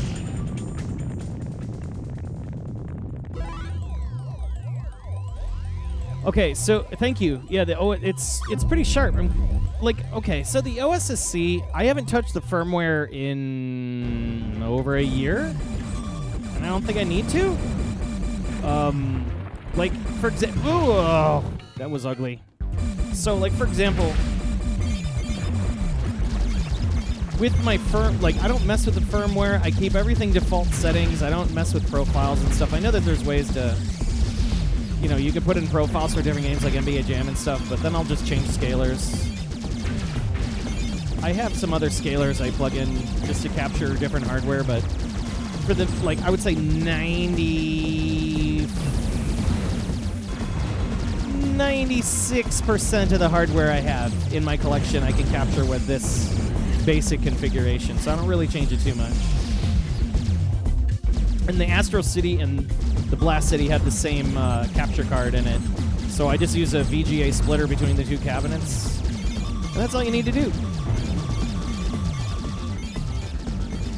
And if you need to do anything crazy with it, like if you know, all you got to do is just disconnect it pretty easily because it's, you know, it's in the chain. It's all serviceable. It's all, you know, quickly adjustable, quickly recableable. Is that a word? Recableable? Recableable. Recable-able. Oh my god. There's so many bullets. Stop. Holy god.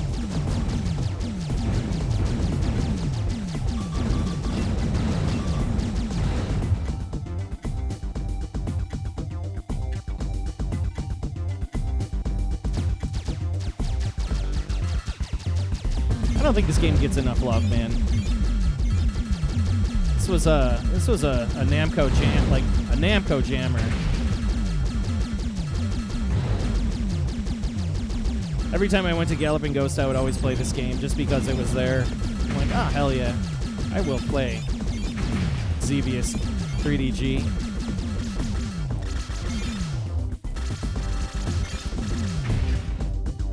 Ah, I couldn't fit there. Fail. You know, this game would benefit from is that Rico autofire. This game would really rip with the Rico. I should unleash it on here.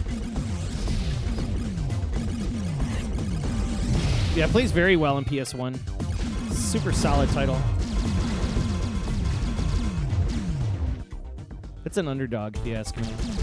There's some cool Namco games out there that just never seen the light of day, like Solavu.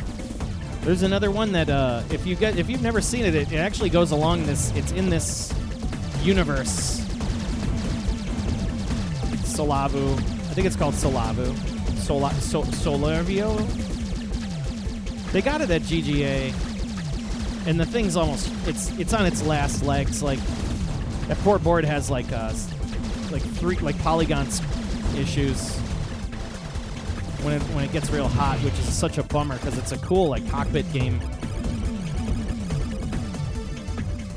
and it's very much like 3DG, but like it's like part Starblade, part Xevious at the same time. It's pretty neat. Yeah, you should, Guru. You really should. I mean, look at this. They even have, like, percentage clearings, like how long it takes for you to get from point A to point B, different weapons. I mean, there's only 3 weapon systems. But I think what really sells this game the most is the 2-plane. You know, you're blowing up stuff on the ground. I just wish you got speed, you know, like... Oh, damn it. That's the only problem is the speed. You don't have enough speed in this game. And perspective really screws with you. So, like, even though the bullets are coming at you, your brain, it's like the game's playing tricks on you where, like, your brain thinks you can kind of like dodge the bullet because, you know, it's like Star Fox in your brain, but it's not. Or like out of nowhere, the background will start doing something weird. Got the Nazca lines showing up.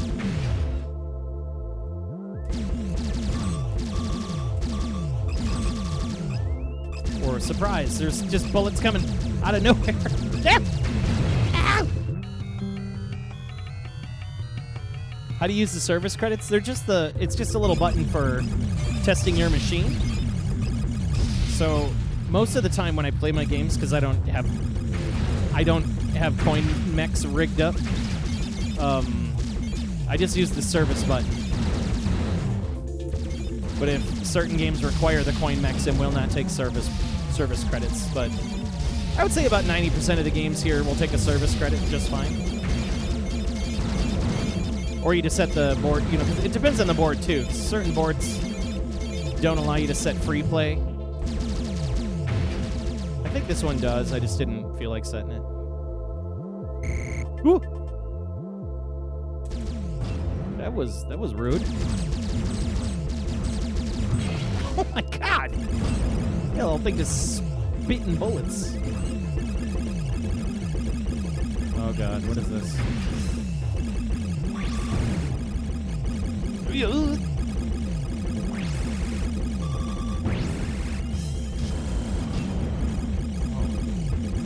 That's rough. I would like this. Yeah, see, when you go into the foreground, it has that effect kind of like... Okay. Ah! When you go into like the you know, further up the screen, your ship gets smaller. So there's like a perspective. Like the game is in true 3D. It tends to screw with me. Oh.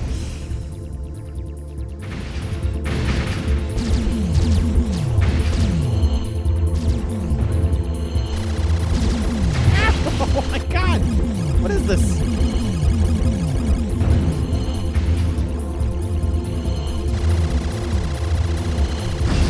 Jesus Christ!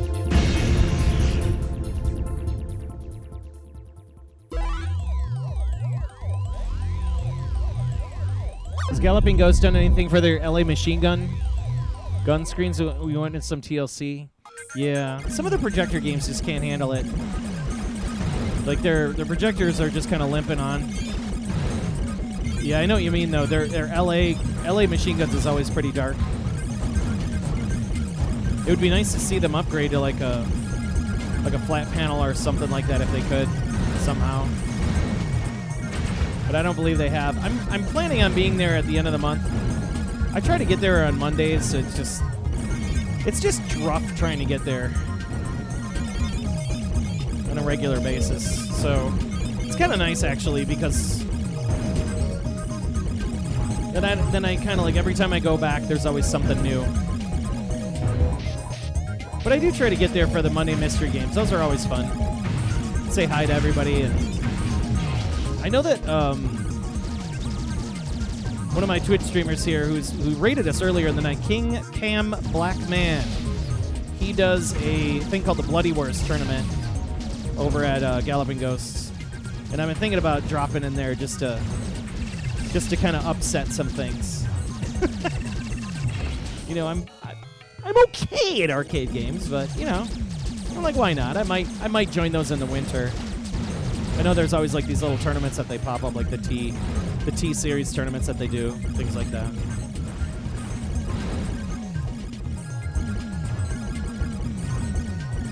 Oh my god. You'll show up for the Dark Presence release? Yeah, Dark Presence. That's a game. That is like hopefully imminent, because I know they've been pushing that and pushing it and trying to sell it, and I know that's been like Doc's pet project for almost 2 decades now. So I'm really hoping it's highly successful. That's all, you know. I'm sure making your own video game is not easy, especially with all of the stuff that they tried to do, you know. And I have, truth be told, I have played it. One of the swap meets about a couple of years ago, a couple years back, before pandemic. BP. And no. Oh no! I'm out of service credits. Damn it! I wanted to rip through that. Let's keep going. Keeps going. I did play it though, but I did play the Dark Presence very briefly. It was good. It was smooth. It was fast. Like it wasn't slow. And the controls were to my recollection very good. Like they felt smooth and fast and not crappy. You know, it's your campy digitized arcade fighter. I'm gonna say it's gonna be good. I think I'm gonna say it's gonna be good.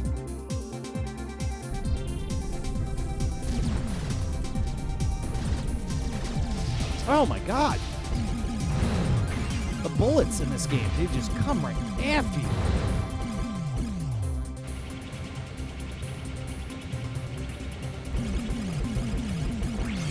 It reminds you of how close to winter you're getting. That's the best part. I'm all about winter, man. After this hot summer we've had those 100-degree days. I'm like, I'm ready for the cold. Bring on hoodie weather. Bring on days when I can bust out the fire pit. That was dirty. Yeah, bring on days when you can break out, you know, the fire pit and the fireplace here and stuff like that. I always like those days. Fireplace arcade days.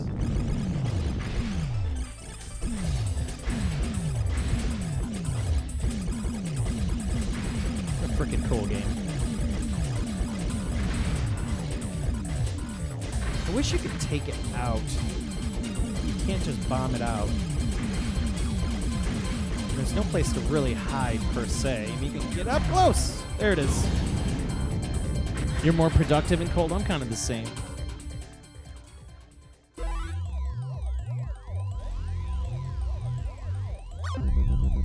When you're too hot, it's time for bed. Yeah, there's something about, like, cold weather and sleeping, and, like, it's the best. I love having, like, a cold bedroom. Cold and dry. It's the best way to sleep. Anybody is out there that like sleeps in humidity, we can't be friends. I don't know how people do it.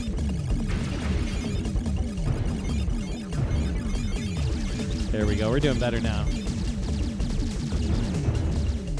Like sticky hot humidity. There's just no way. I don't know how people could sleep like that.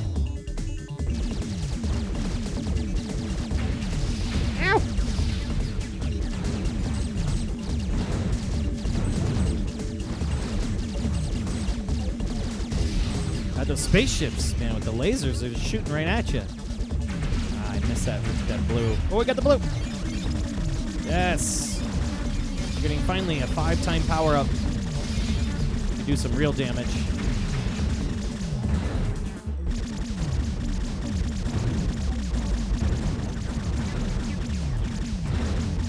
There's 2 games I would really still love to own. I love Starblade a little too much. Thankfully, my buddy's got it at his arcade, so I get a chance to kind of futz around with it and play it. I would love to have like some Starblade hardware just to play with it. I'm sure it's completely useless unless you have the yoke, you know. But what a freaking cool game. I know that there's a ROM kit. You can flash it to make it Solavu. I really, really want to play that. There we go.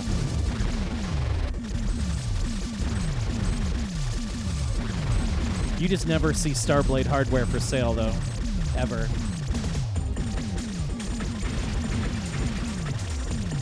Let's see if we can drop bombs on this thing. Ow, come on! It spawns a thing in front of you before you can even move away from it. That was trash. Okay. Ah, piss off. Ah!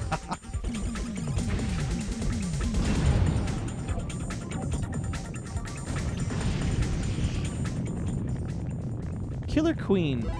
They have a Killer Queen around here quite a bit. Duke Togo says grew up around without AC, never going back.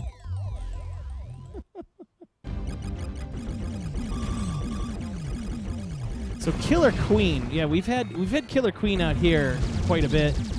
I know I see it almost in every barcade we have out here. And they have like those crazy like 8-player, or is it like 12-player cabinets or something like that? It's ridiculous. And there's like 2 of them. I always see them next to each other. That's a good bar game. It's almost like Smash Brothers to a degree, kind of reminds me of Smash Brothers.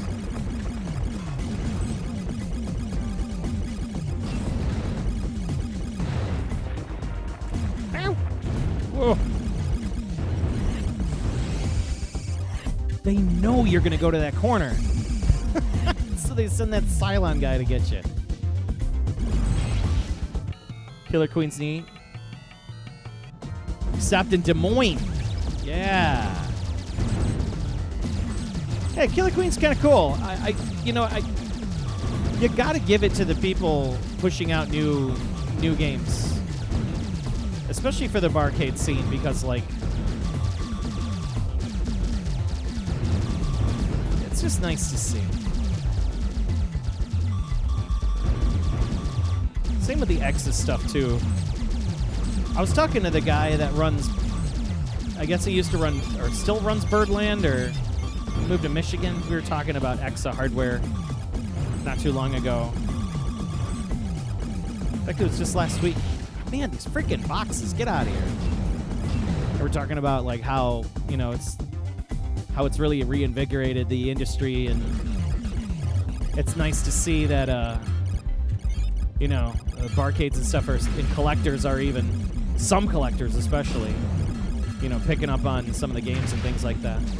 Exa games are just so stupid expensive. But yeah, we're living in good times, people. We're living in good times. Now, only if we can get like arcade versions of like the new Mortal Kombat. You already know we're going to get new versions of Street Fighter 6 out there, running on some hardware. Some Taito crazy hardware. Maybe it's like Capcom something. Who knows?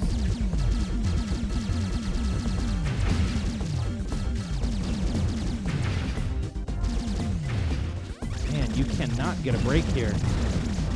Holy Lord. Those guys just pop up and start shooting right away.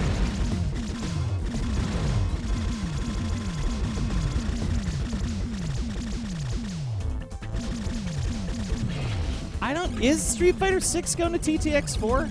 That would be cool.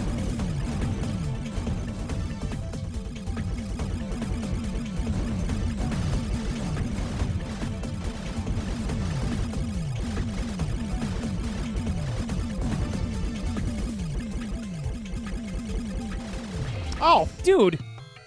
Freaking lasers. They're like no bombs. There's nothing. This is not for the faint of heart.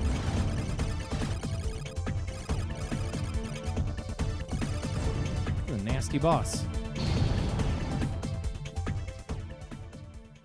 Yeah.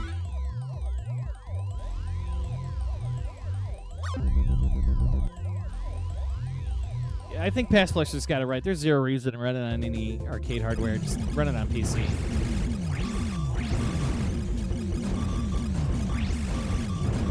I mean, unless that's like your primary gaming system, like, yeah, there's no reason. But it is nice how they've optimized it to run on, reasonably lower end systems that you can get a cheap video card for now, or for that matter, just the console releases are stunning. They're really solid. Same as Tekken 8, like they just. It's nice to just have an Xbox, plug it into an arcade cab, and call it a day. I don't have to think about, finding special parts or shit. It's just, there you go. Works. Done. There was nothing better than playing Tekken 8 this weekend. Checking that out and was like, holy crap, this is amazing. Really like Tekken 8. It's pretty much a day zero buy for me. X4 is janky.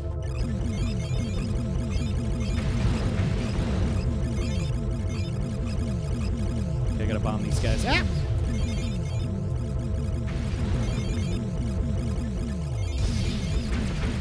Ah! It just doesn't want to die.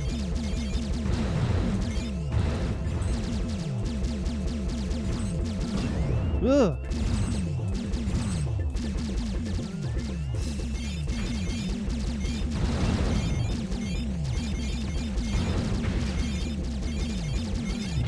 Ah, that damn bullet.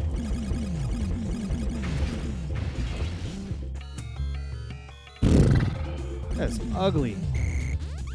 Boop, boop, boop.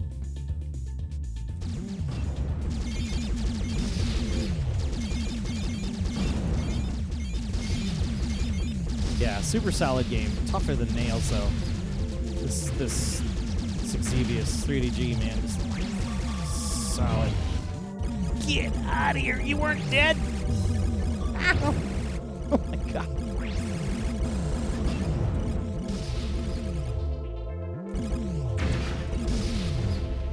Turn blue. Turn blue. It will not.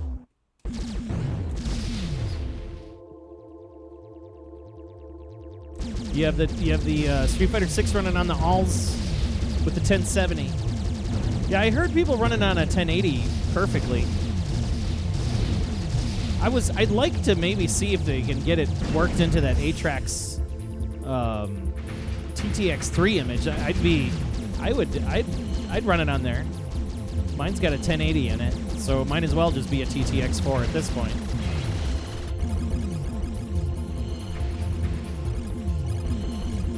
It's like that's the only machine that I think I really need at this point. It's like I don't know. I've been looking into those arcade computers. I only want a TTX3 at this point. I mean, my Xbox pretty much runs all the stuff I really care about. I kind of wish that they made a like an updated Atrax image. Just a little bit more updated. Unless maybe I'm missing a thread where somebody did get it installed on one.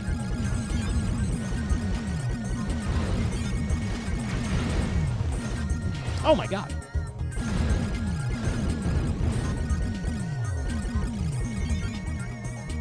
You missed the boat for cheap TTX3s?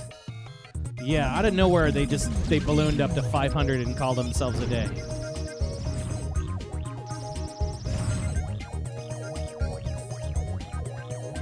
I had my TTX2, and to a little bit, I kind of wish I had it this weekend. I hate this weapon. It's such a piece of crap. What a garbage weapon. I repeat, do not get the laser in this. It's trash. Red laser is trash, 100%. But yeah, I kind of missed my TTX2. I sold it off because I was like, oh, it's got all the games that the 3 has. That's fine. And then I realized that I can't run the 3 in 4x3 mode unless maybe I find a new image for it. Unless I don't know if they make a TTX3 4x3 image. I thought I remember seeing something a while back, but that'd be nice to have. Ah! Now I'm getting my ass whipped.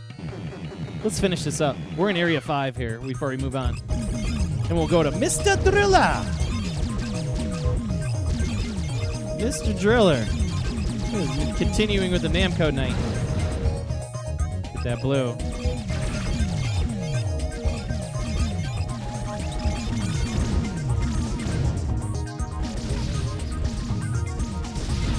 I think I've already wasted like 12 quarters getting to this far.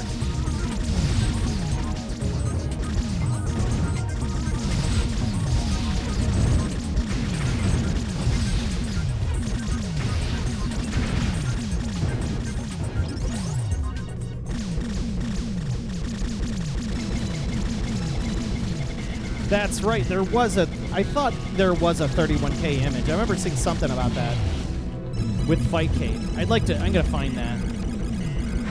I'll figure it out. Somebody's got it out there. I was looking for it. I just couldn't find it.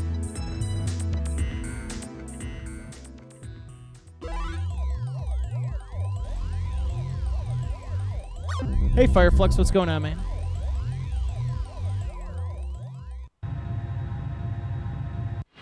Rambo's Limburg. See, they got. I have the Rambo game on my TTX3. The Atrex image has it. I'm pretty positive of it. It's got all the Ring Edge games and stuff on it. That's why I was like, I don't need a Ring Edge now. Yeah, but at the end of the day, it's it's just a bunch of it's just techno parrot to a degree, right? Isn't that kind of what it is? Or it's like kind of to a degree for some of the games. Because I have like that Star Wars, like the Battle Pod games and stuff, all that Namco ES3 stuff. Oh my God.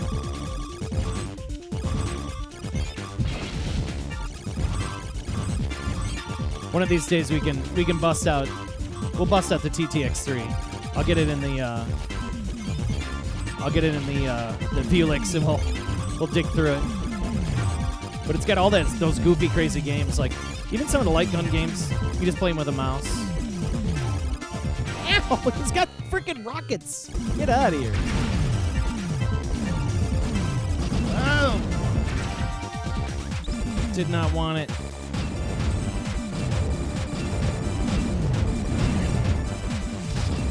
I got lasers too, dude. Okay, some of these rocks you can blow up, others you can't. This is unfair.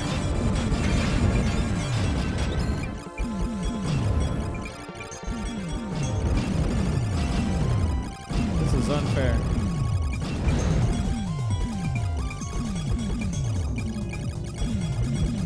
Yeah, that's what I thought. They were running like Techno Parrot.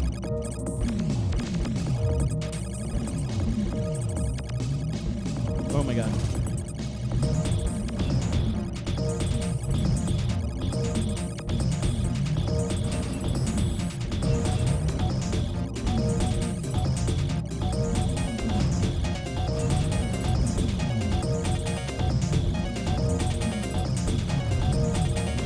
Ah! Come on. Throwing all those oranges at me. Then you hit it this. Ah! Turns around.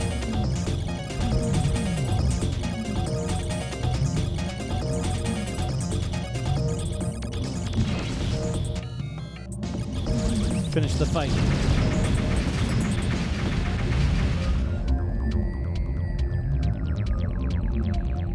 Hey, you guys got your cheap ring edges from Japan. That was a good deal. You know, the deals are still out there. You just gotta keep looking. Oh. I'm like, it's safe. I gotta go to the other side. Leave it to me to always get hit by those charge lasers in every single shoot 'em up I play.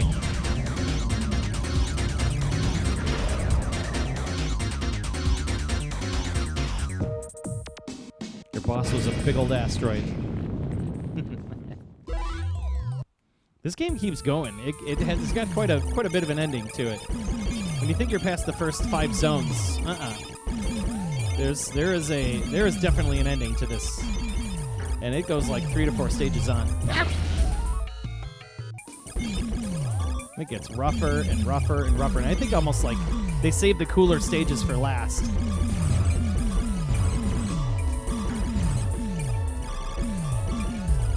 Oh my God.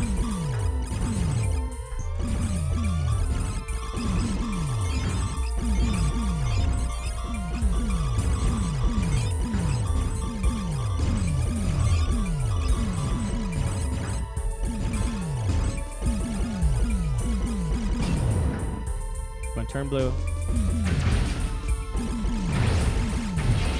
What? Okay, so you can't touch the wall. Got it.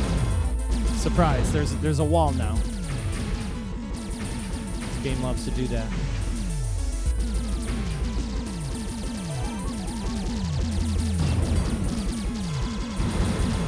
Okay, so I can't hit this. I can't hit that wall, but I can hit the gray wall, but not the blue wall. Okay, got it.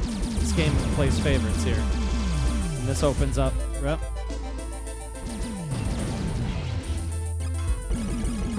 How am I supposed to know I made it through there? Come on.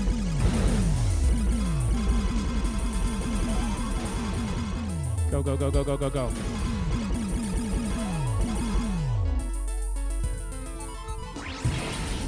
That's trash. Do not want it. I want that.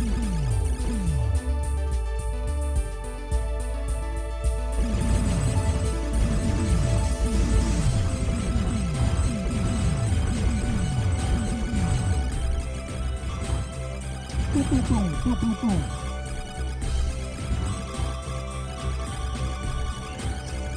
Oh my God.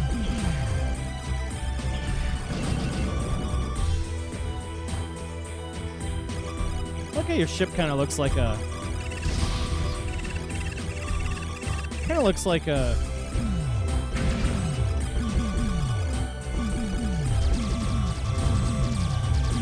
Ah, damn it. I can think of the damn name of the jet, too. Chuck Yeager flew it in. F4 Phantom. Very F4 Phantom looking.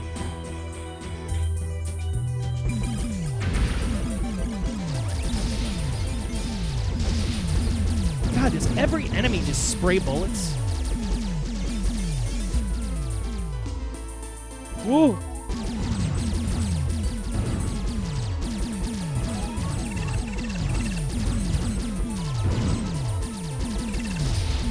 It's like kill all the things that are spraying bullets first. Must die.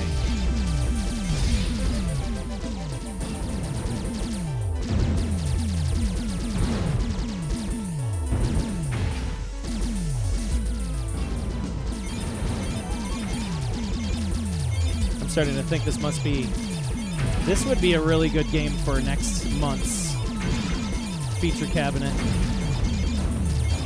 You heard it here first.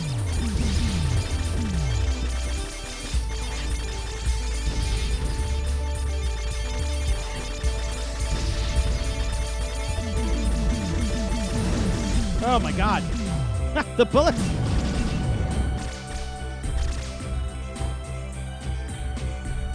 Watch out for that one thing that does the stuff.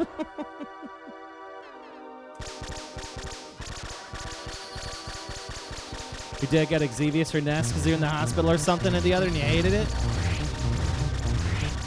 Yeah, I didn't think the Nintendo version was that great.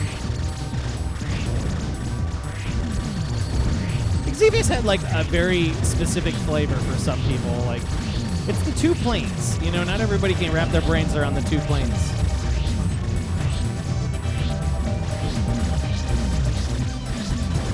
Boy, talk about a freaking crazy boss. Oh my God.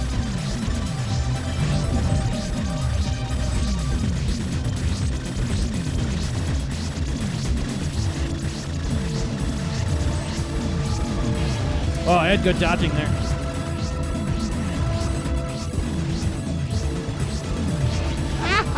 I had a chance. I bet you the green laser is really powerful here.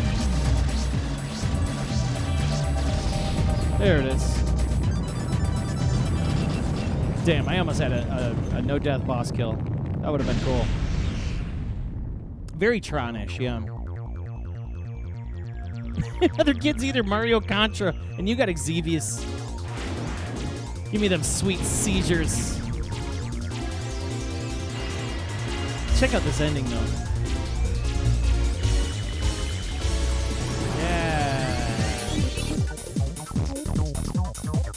Xevious 3DG.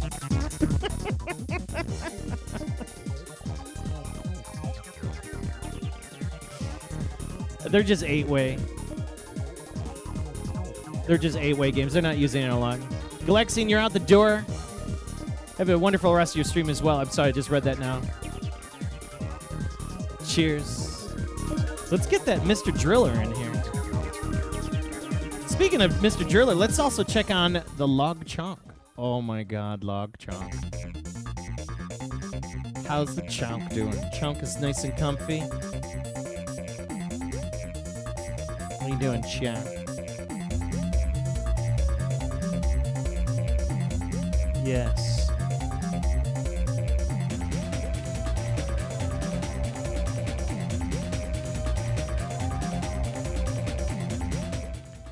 Happy boy. Okay, so there you go. Xevious 3DG. Neat game. Tougher than Nails though. Really tough. I mean, it'll screw you up. I think it's mainly because there's no speeds. Like there's no speed up. And then lastly, the bullets are super fast, and you're just you're always on your toes. I dare almost say this game's a bit unfair. It's a bit unfair. You come around a corner, and it's like the one thing that's up in the corner that's just blazing bullets at you, of course, is something you have to bomb. And the only way you can bomb it is, of course, if you lock onto it with your little reticle, and then you throw a bomb in its direction. And then, but the problem is you have to get up to that thing shooting at you, meanwhile while you're trying to get everything else. I mean, the game does have some flaws, but in the end, it's still a really cool entry into the series. The whole Starblade, Solavu, Xevious universe. You know what I mean? Great game. Chonk muffins, shoebox. Let's check in on the Chonk again. I think there's selectable ships. Yes, and the console port there is like selectable ships. I also did see that, and we also do pets and treats for the Chonk. So let's make sure we take care of our buddy, because TJ Kitsune had spent the points. So you know what time it is. It is time to feed the Chonk. We're gonna feed the Master Chonk. You see his head just snap in one direction. All right, let's make sure we take care of the Chonks. There is a chairman lurking just outside of here. There you go. This is from TJ Kitsune. Don't choke yourself there. Thank you, sir. Pets and treats for the Chonk. He's just absorbing everything. Oh. Thank you so much, TJ Kitsune, for spending those 10,000 channel points. Oh. He's just absorbing it all.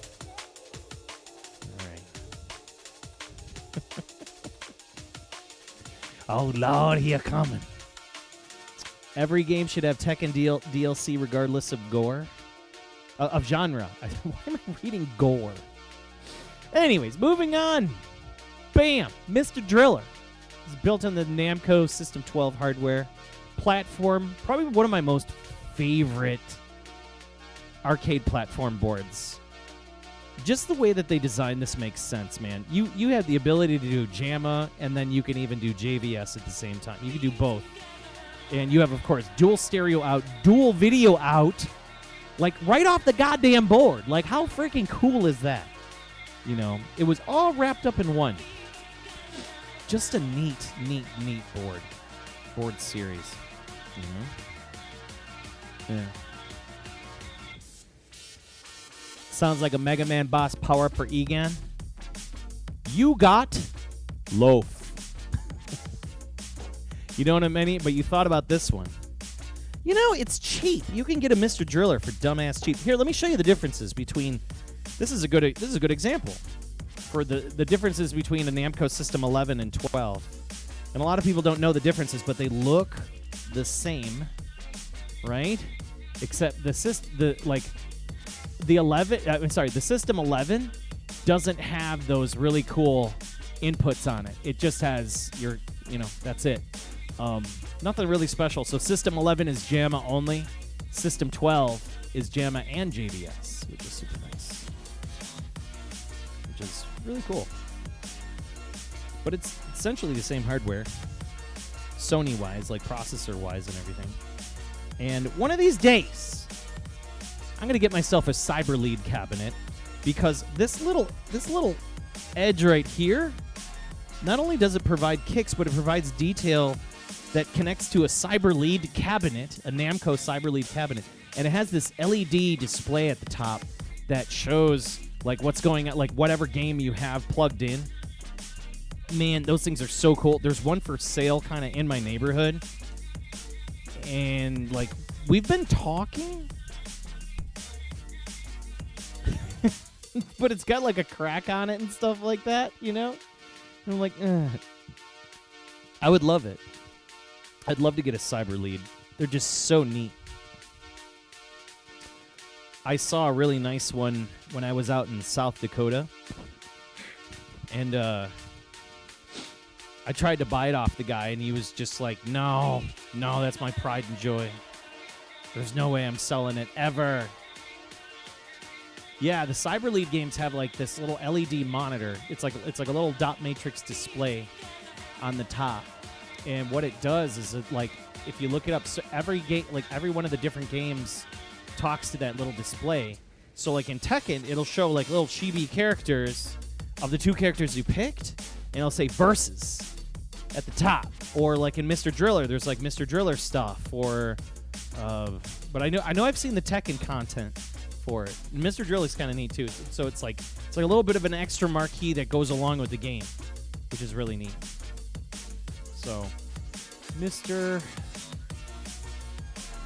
Driller. And this is just Mr. Driller 1. So there's a difference because there's Mr. Driller G. There's Mr. Driller. Damn, what version of Mr. Driller is this? Like, what year? When did this come out? God damn. People have been talking about reverse engineering those. When did this come out? Probably 94. Whoa, I'm wrong. 99. Holy Lord, I am completely off. Okay, Mr. Driller. Can't go wrong with that. All right, let's get started. Cy Griffo says, the craziest thing to you when you're working at Aladdin's Castle is hearing that the Tekken good morning voice line when you turn on the cabinet. I always like that. When you turn on the Tekken cabinet. Good morning. You respond to it every day when you turn on Tekken 2. Okay, so Mr. Driller was in... Mr. Driller 2 was 2000 and G was 2001. Yeah. You're playing the Mr. Driller land and it blows the Mr. Driller land. That's a bummer. Okay, so it sounds like everybody's pretty well versed in Mr. Driller. This is a game I had a chance to play when I was in Free Play Florida, and they had Mr. Driller G running on this Taito Canary. Ooh, that's not loud. Let's turn this up. Oh shit, we can also do stereo too. Let's do stereo. Hang on. I'm gonna plug in the stereo pigtails so we get sweet stereo sound. There we go. Oh yes. Yes, stereo sound. Mr. Driller presented by the Pandemic Aid in stereo.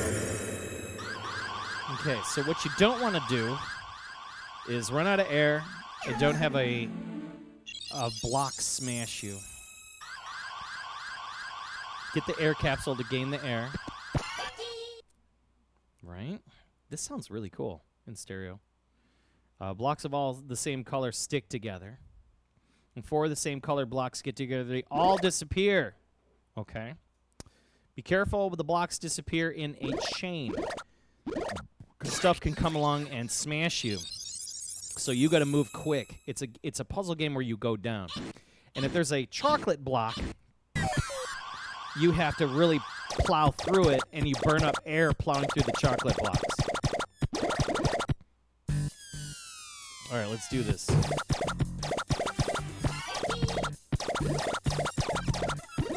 Yeah, and playing this at Free Play really made me think, because I was like, it's like this mindless. Oh. It's this mindless game that sometimes, like, you know, and you just got to keep going. You can't stop, which is what's neat. Oh. It's a lot harder than you think. But then once you get into a groove, it doesn't stop.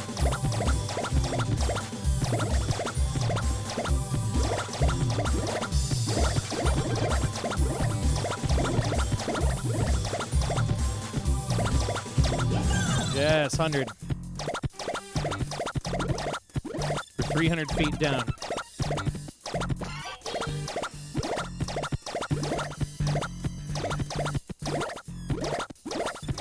Gotta move quick. So you go for like... Ah! There we go. Get that air. Move quick. Shot for that chocolate block. Oh, I should have stuck around for the air. So you can't get scared. Can't get scared. Music changes up. Oh my God, everything's. Ah! I think you can drill upwards though. I got smashed. Ooh, this sounds like Reading Rainbow. For a little bit there, it sounded like Reading Rainbow. I can fly twice as high. Take a look. It's in a book of Reading Rainbow. Mr. Driller got rocked. Because this is Driller Night. Evans Canary. Yeah, Evans Canary is super hot. He had this game running in there, and I probably sat, I don't know, it was like 2 hours straight just playing Mr. Driller that one night. You really wish they'd bring Bomber Girl to consoles. Fun game. It's hard to get exposure outside of Konami's e-amusement network. I've never heard of Bomber Girl.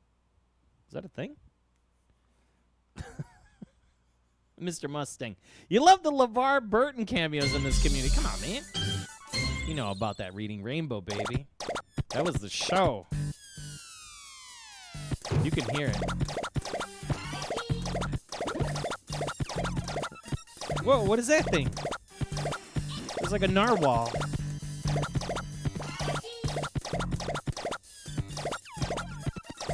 Boy, you gotta really, woo! You gotta move quick. Yeah, the one he had on, so Evan had Mr. Driller G, which is not much different from this game, but I'm sure it has like more features and, you know, the battle mode and all that stuff, but I just figure what the hell, I'm gonna try. You know, I started kind of going back to my pictures from Free Play, and I saw Mr. Driller, and I'm like, man, I really like that game. I really like this game. And it's funny, the reception of when I started posting like, hey, I'm gonna be playing Mr. Driller, and people are like, oh, you got a Mr. Driller? Hell yeah! And I'm like, I didn't know this game was that, like, holy crap. And I'm getting the, speaking of crap, getting it beat out of me. Getting smashed.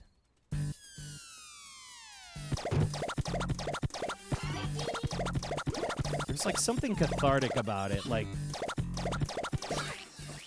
ah, God. Is it you aim up with the block? Oh, you can. That's what I need to do when I see the block coming for me.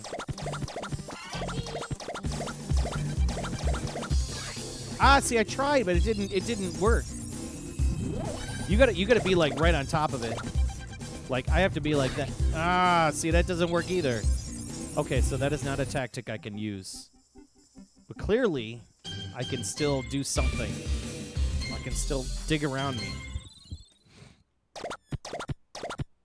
Everyone knows Mr. Driller as Dig Dug's father. Really?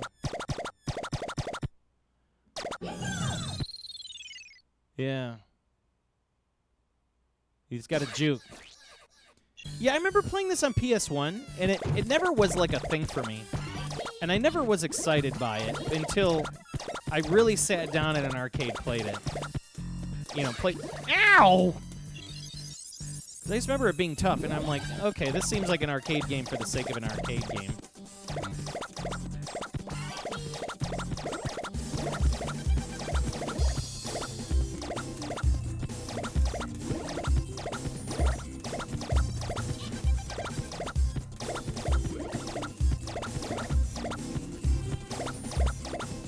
Ah, see, I can do that.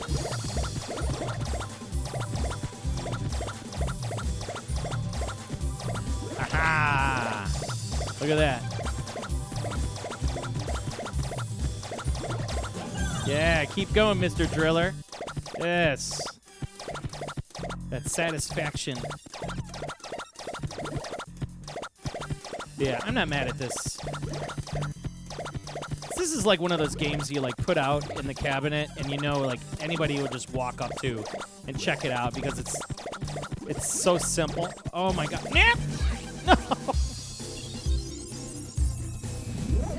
You get crunched. You get crushed.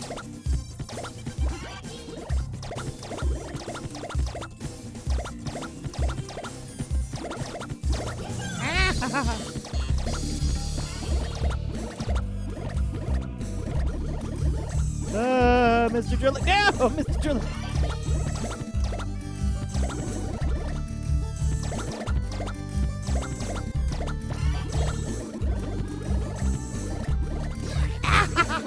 You can't. Well, you really have to watch yourself because like everything is getting flat.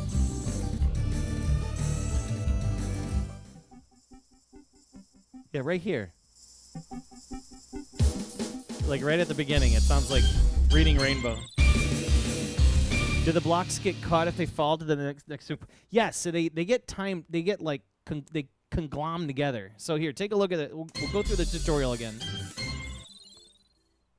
Okay, so you dig through dig through the ground to reach your goal. When you reach a giant block, you clear the level. Bam, right? We know this. When the block hits you, you lose a life.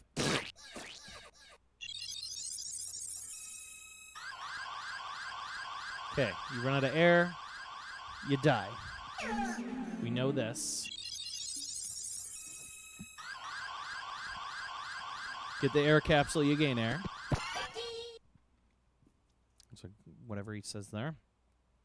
Blocks of the same color stick together. So even though it's above you, it can still go. So it'd be like, for the same color together, they disappear. All right, when all the blocks disappear in a chain, then you gotta watch out so you don't go. Yep, and that's it.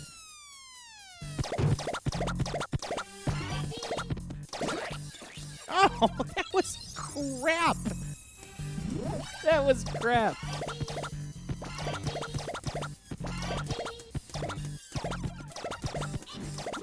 Oh my god. Yeah, you got a juke in this game. Oh! I've had so many opportunities to buy this board, like, I finally just said screw it. And I kind of don't regret it. And it makes me wonder, like, do I want to check out Mr. Driller 2? Do I want to get, like, I think I'm going to go for Mr. Driller G next. Because of that version. Because I like that version. I like the two-player. We're playing, like, the two-player split-screen version. I thought that was a lot of fun. Oh, no! Or, like, they were on the same screen. What's a fair price for Mr. Driller? Fair price is about like $150 for the first game. $150, if that. It's not, you know, there's not much to this board. You know, it only seems like you have two modes. It's not two-player, so you're kind of like, you know, you have what you have. I did notice that Mr. Driller G goes for like 300-ish. But you don't see the G too much. I've seen a lot of Mr. Drillers out there, like Part 2. And they're kind of the same price-ish as the first one. Wow, I should have died there. That blue block would have smashed my shit.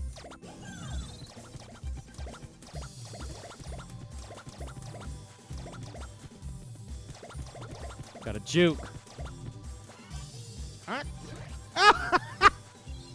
No!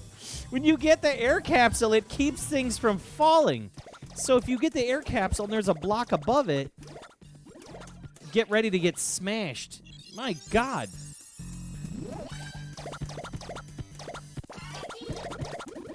Ah! You should be able to go bloop, bloop, bloop, bloop. There has to be a way to do it. What system did Mr. Driller G ran again? Was it maybe Xbox? I'd be curious to know if it's Xbox or if it even came out on home console. Then a Mr. Driller came out on PlayStation. What about because I know? Okay, so Mr. Driller G is on the Namco System 10 hardware, and it runs like at a higher frequency and stuff too. So it's like higher resolution.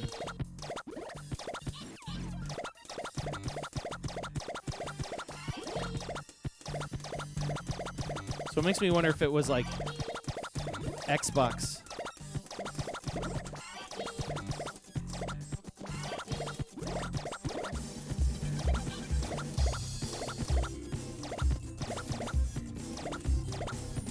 Ah, shit, I tried to juke. Yeah, it's like when you get to the bottom, you gotta juke quick. You gotta like really overthink. Ah! Yeah, see, I can't. No matter what you do, you can't drill upwards. You can only drill upwards is if you go up like this, and I could try to take out like some shit that's above me.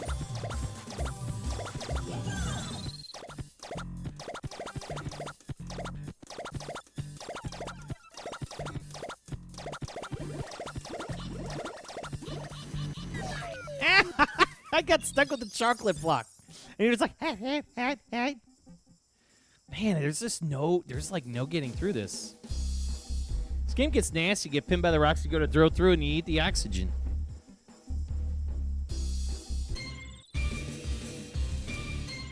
Yeah, this is tougher than I thought it was going to be.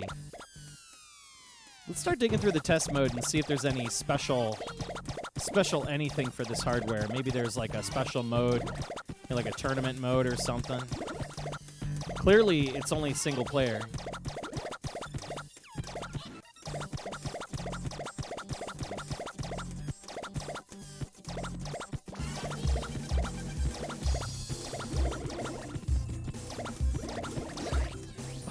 I tried to get down, man. Come on, it's like...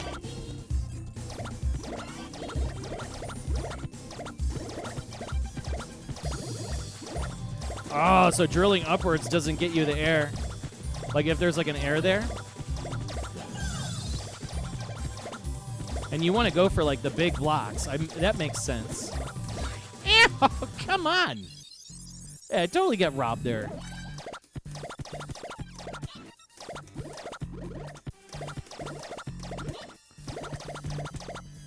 I just want to get to the 500 right.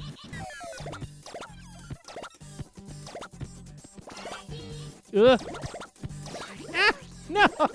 Come on! I can only get to like 200 meters. This is rough. All right, let's go to the test mode. Let's see what the test mode has for me. All right. Let's go to the game options. There is not much to it. There's music and attract. There's medium, hard, very hard, and easy. Difficulty level 5. Oh, look at this. It's like okay, so we can set like the 500. Let's set it to easy for the hell of it. Let's see what happens here. Yeah. Coin options. We've already set that to free play. We already know about that. ADS. So this is like stored detail. And it does make me wonder, it's like the average player is like 2 minutes, 49 seconds, 2 minutes, 7 seconds at 125 meters. So like that's not a lot. That's not a lot. These are all like the coin statistics of like how many people actually got to 1,000 meters. No one. One person got to 500 meters. One. On beginner. This game is rigged. This game is rigged. All right. We put it to easy. Let's see if we can do anything with this. Maybe the game will get a little bit more friendlier with like its drops. Makes me wonder if it'll like give me a little bit more bandwidth, or it's just gonna leave blocks that'll not wreck me so hard. It'll actually conglom.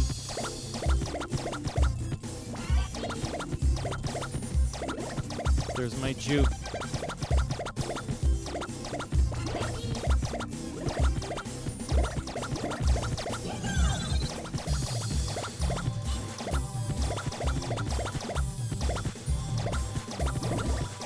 Oh, that's scary when you see all the blocks above you starting to shake.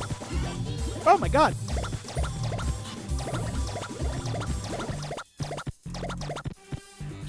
Come on, get up there!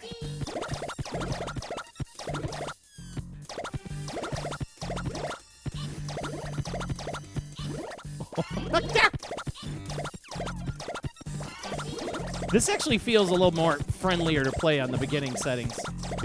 Easy settings. Like it feels more approachable. Ow! No! I wonder if you can ride a block down. Or maybe you can.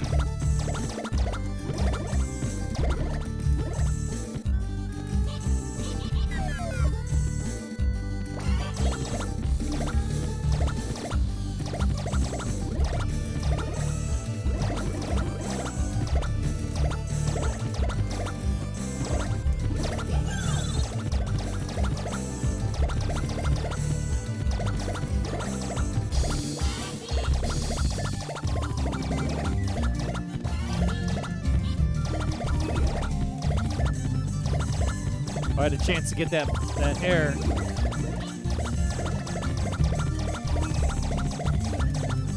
Go, Mr. Driller, go!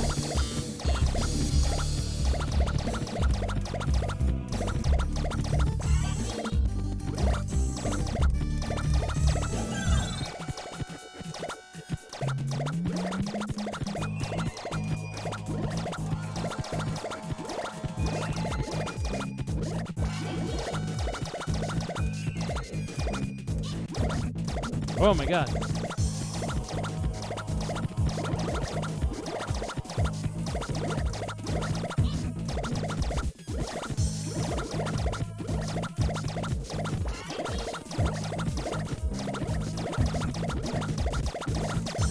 Hey! Okay, so easy definitely helps it out. It definitely helps it out.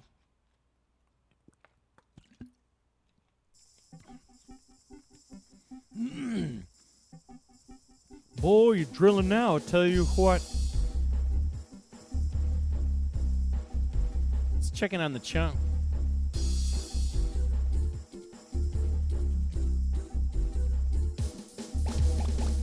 Okay. Well, easy actually makes a game fun. But it's like a little just not there. It needs a little bit more. Well, to say the least, it's a pretty shallow game, you know, arcade-wise. It doesn't really give you too much. The game itself is what it is. It's, it's Mr. Driller. Let's try to get to 1,000.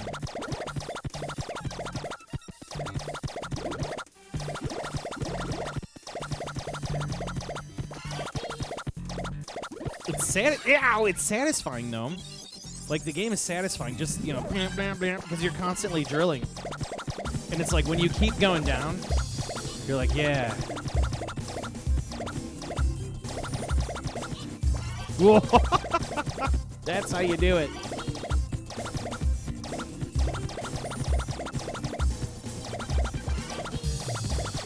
That's how you do it.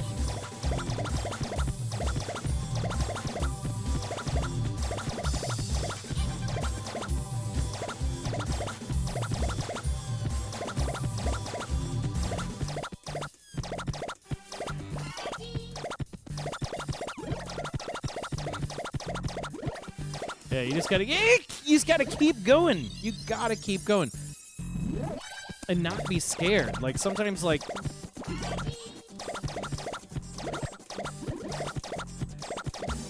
You just gotta pay attention. Like, is there like a green block above you, a red block that's gonna stop that thing from falling on you? Meanwhile, I'm, like, running out of air.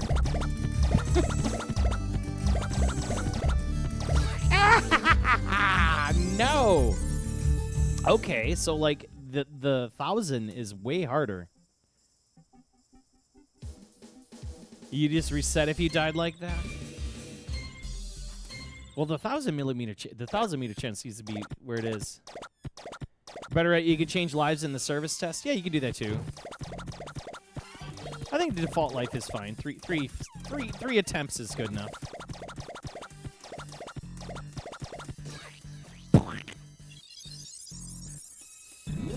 Three attempts is good enough.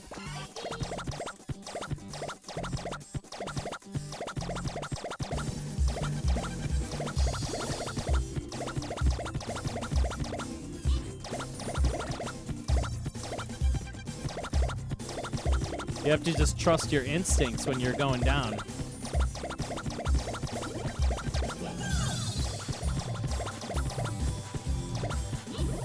Shit. No!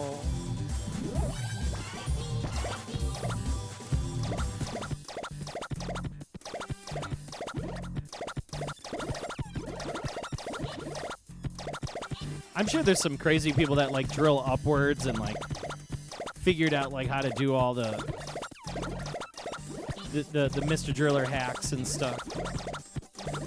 So you're like, that's what I need to do is like get around, start drilling upwards. No! Oh! This is tougher. This is substantially tougher. I could do 500 all day, it seems like.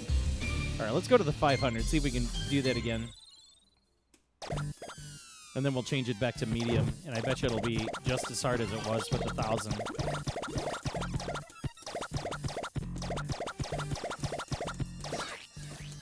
What? That was trash.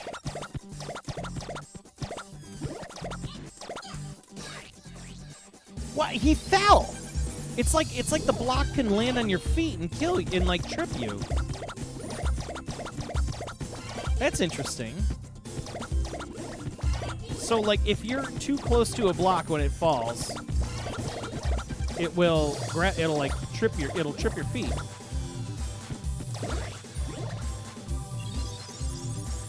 Can Mr. Driller wave dash? He cannot. You sure there's a Japanese woman that's a golden god at this game? Probably. Now all of a sudden the game's like impossible. What happened? It went from like easy to all of a sudden like hard.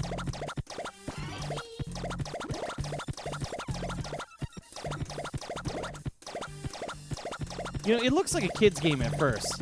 Trust me. And that's kind of one of the reasons why it always turned me off. You know, like seeing the colors and I'm like, I don't want to play this.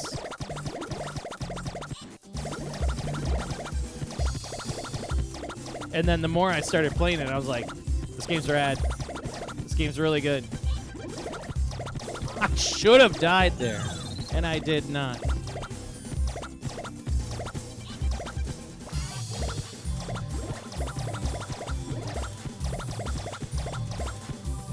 Ah! Ah!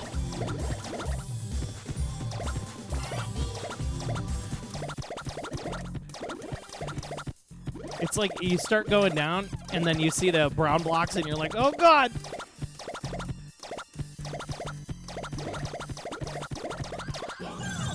Oh, I'm running out of air.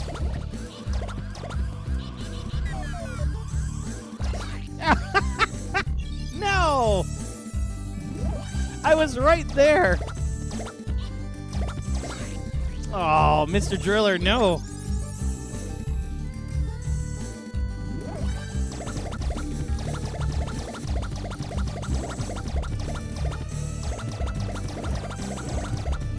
Yeah, this is a definite high quality title. Ow! You should be able to drill up. Like if there's one coming down at you, you should be able to go like this and like try to take it out. Okay, Subarashi, I've been trying to find Aqua Rush and nobody wants to sell it to me. Not a single person. No one. And I want it. It looks awesome. I've seen people play it. Time is it 22:13? All right, we'll do another like 10 minutes of Mr. Driller, maybe 5 minutes of Mr. Driller, and we'll move on to the final game of the night since we're in Namco night. Oh, I get it. So if you are pressing in the direction of a safe area when a block is falling, you'll like dive out of the way. Oh, I did not die. Got it.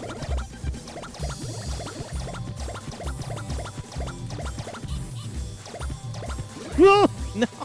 All I had to do was dig down. Damn it. Hey, you gotta be on your game.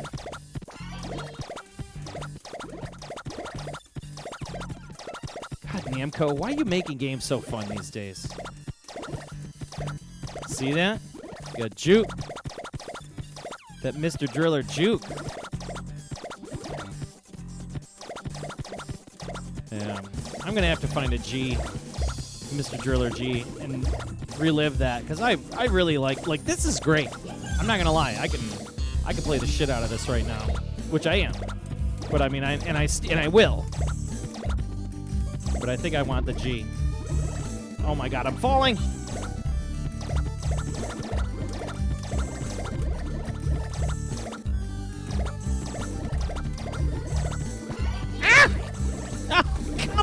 That was unfair. What? And then I get smashed with all that air.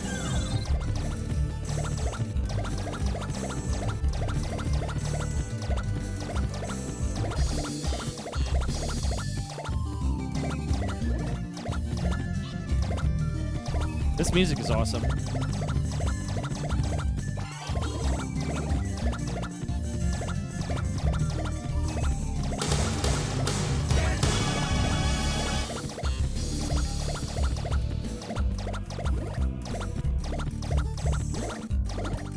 Oh. See, I tried to dig up and I was like floundering.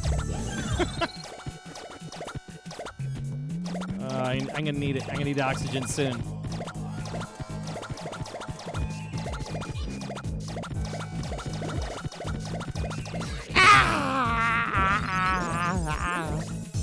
Smashed. Yo, Double O Dirty. You've been subscribed with Prime for a total of 6 months. And another one. Thank you so much. These days, 20 years ago. Yeah, you ain't kidding me. 99? 2000? 2002? All right. One more of this, and then we're going to go to our final game of the night. Airbuster. We got to throw some Airbuster in. All right. We know we can beat the 500 meter challenge. We can do this one. I'm going to have to just leave it on easy because easy feels like approachable and enjoyable. With the exception of like the 1000. The 1000 is pretty rough. This is definitely one of those games you just leave in the cabinet and people will come by. When I was at that arcade in South Dakota, he had Mr. Driller running in the Cyber Lead cabinet, and that's again. I was just like, God damn it! I think it was Mr. Driller too.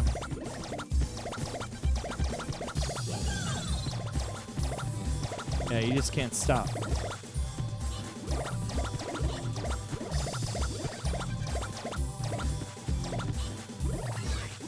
Okay, wait a second. Now, wait a second. Does the air pill stop boxes from falling, or is it... Because that's what I went for. I went to grab it, and then the box fell. Oh, we're doing this one more time. That was trash. Yeah, I can see this being a really great party game. You just leave this out and just be like, listen, whoever can get the 1000, you can have like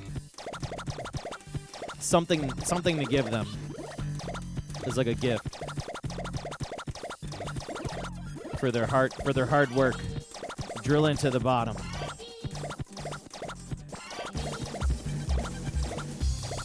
Ah, God! It's like the game does this to you. Like, you can't get complacent. Like, it knows that you're gonna keep drilling straight down, so it's always gonna send a block after you.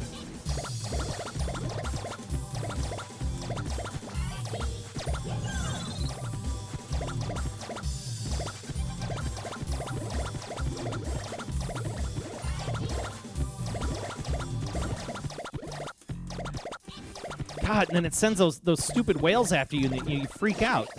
Ow, come, ow. With the air, too. It's like, that even just, oh.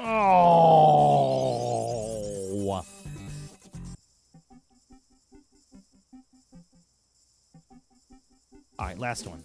Last one. Yeah, last one. This is too fun. Yeah, brutal, right? The game does keep you on your toes. Like, you don't stop. You have to constantly be looking above you, aside, down, you know, like what's next to you. There's stuff coming at you, like, whoa. I think we're going to do this. We're just going to walk across the level.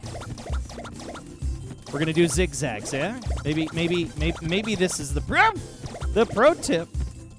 Oh, he can run. Oh, if you hold the button down.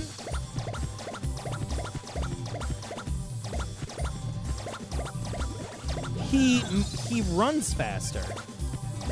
Ow. Bullshit. Oh.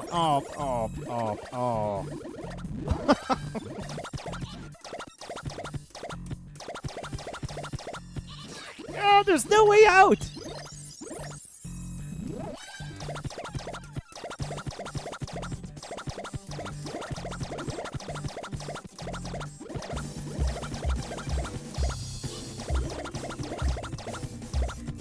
See, and then you start to think of like, all right, I'm going to do like a sideways attack in this game. No, then the game starts to throw blocks and counteracts that.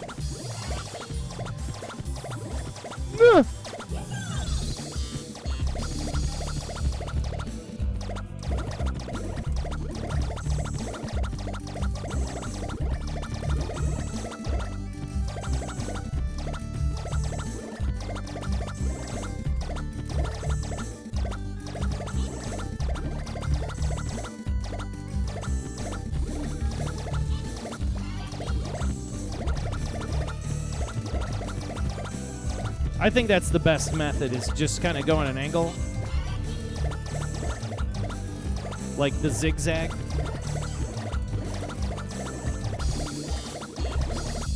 Because then, like, it gives time for the blocks above you. Yep. It gives time for the blocks above you to fall. And then you're not underneath them. Yep. Shit.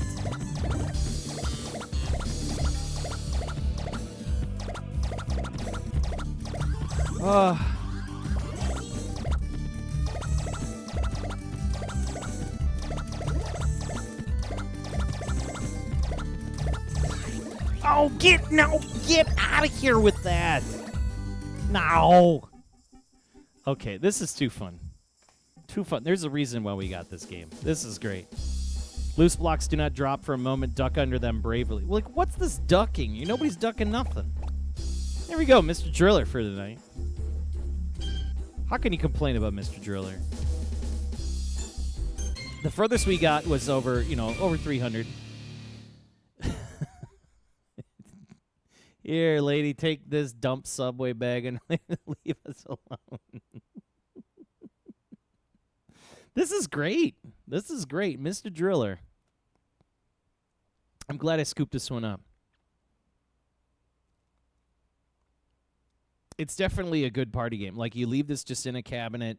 You let people just kind of rip through it and just see how far they can get. You know what I mean?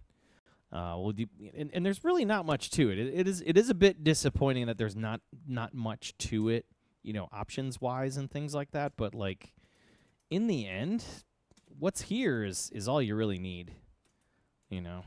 Everything here is all you really need. It's just a real solid, straightforward game. 2 modes, 500 or 1,000, and you go for it. You just keep drilling until you don't die. Great casual game. Yeah. Thank you for the redeeming of the hydrate, because I definitely need it. We're going to do just one more. Good to see you all.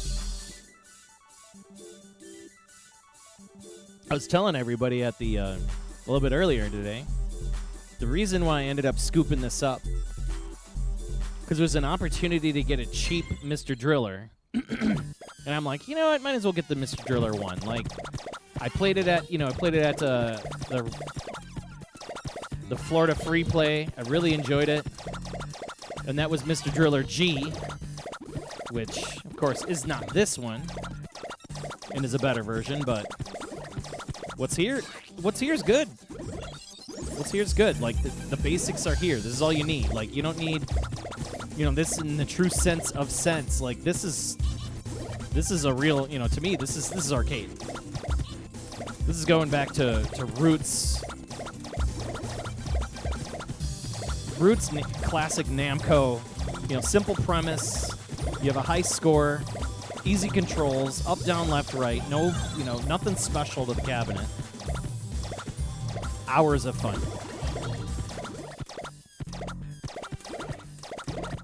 Oh, come get out of here. I was digging. This is so dirty.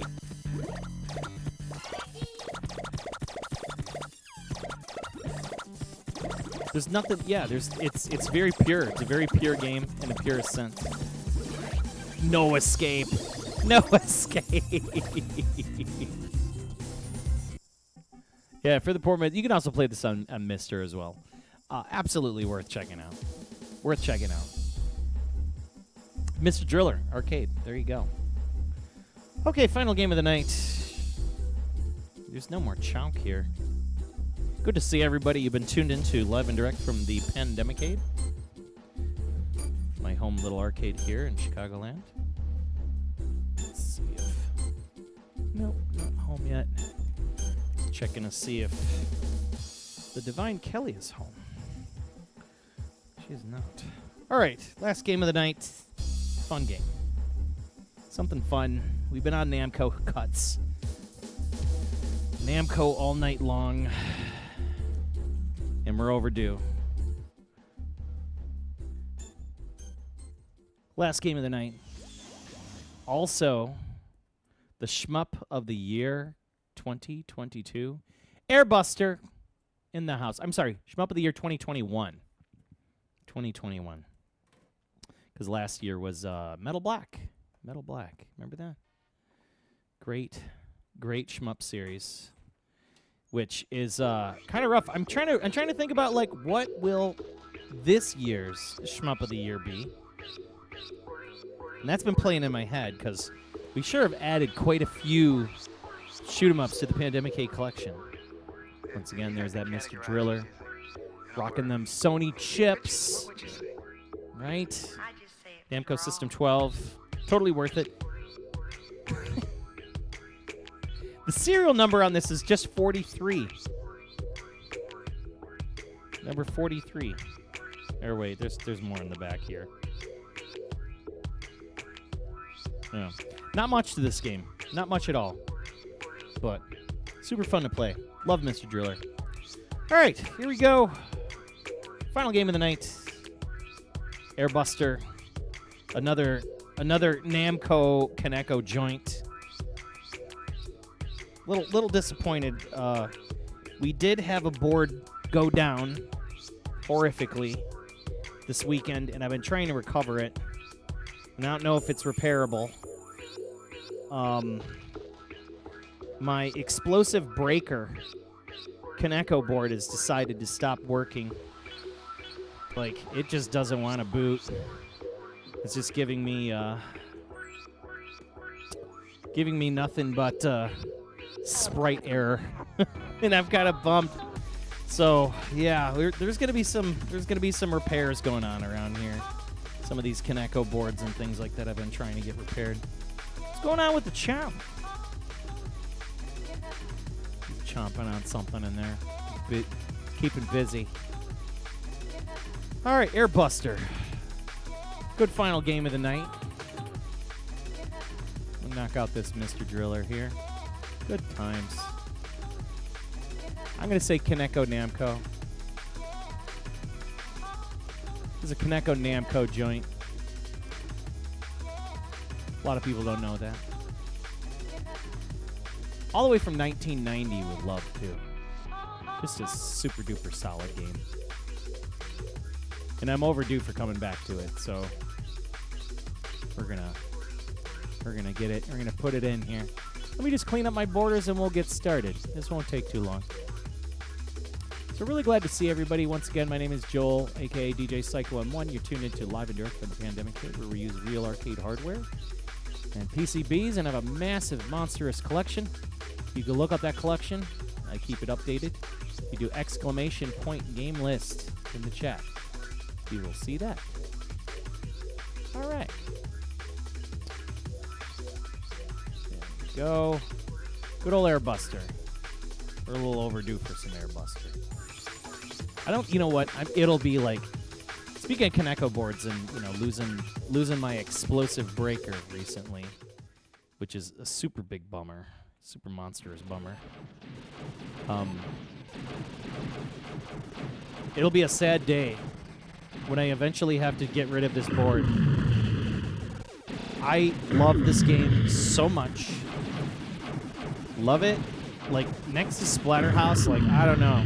There's very few games in my life that, like, I don't know what it is about this game. I don't freaking know. There's something about it. There's something about this game. And like, kind of like Truxton 2, it's like one of those games that just freaking haunts you. All right, Airbuster. Let's get on with some Airbuster. Let's see how far we can get into Airbuster today.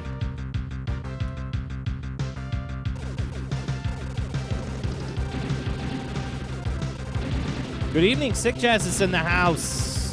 What is happening? How are you doing?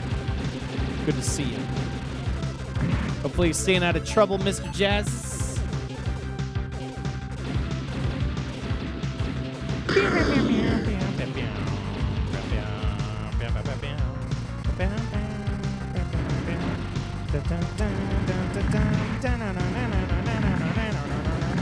I think what it really was when I had it on TurboGrafx.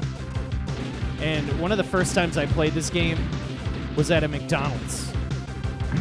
And of all the damn things I was doing at that McDonald's, I got roped into helping run a scoring competition for a free TurboGrafx. And it ended up that I just happened to have left McDonald's with that free TurboGrafx because I stuck around long enough and nobody else came out to really play other than I think a 6-year-old girl. And of course I beat her at Airbuster and everything else, score-wise. But I absolutely adored this game. He had 2 games in that system. It was Vegas Tactical Gladiator and Airbuster.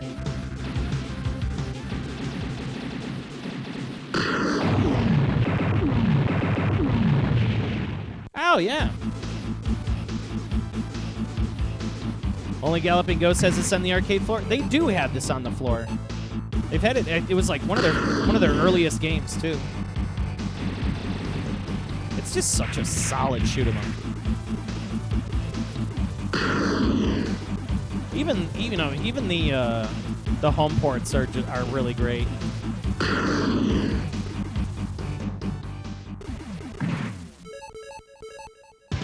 And I can go into the argument of which one you think is better, TurboGrafx or Genesis, but I'll always lean on the Genesis port for being more accurate. I think the Genesis port really is the best. But I still have a super duper soft spot for the TurboGrafx one, especially for the cave, because the music is so much different. There's a couple changes. But yeah, the port for the Genesis is probably the closest.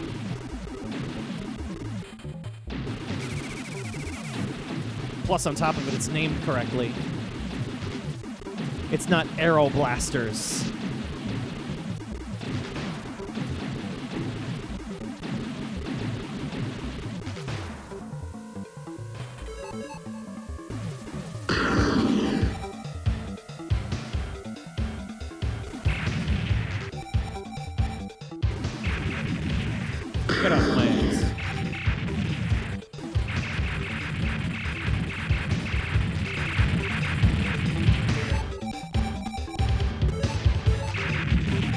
I want to 1cc this game one day. And I keep coming back to it. I know I'm getting closer and closer. But it's definitely one of those boards that's going to be like, if I ever started selling off on my arcade stuff, this board in particular would be one that I'd end up like being the last boards to get sold.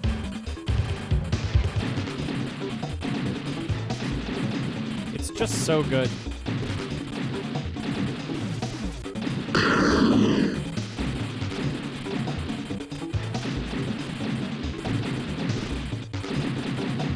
Such a rough spot.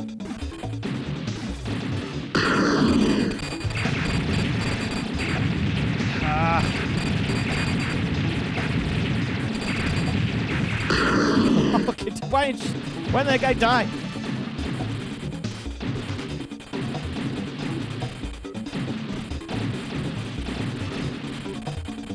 Yeah, plus on the cave, like in the cave there, it's got like different, in the TurboGrafx one, it's got different, it's got like a chicane you go through. It's kind of weird.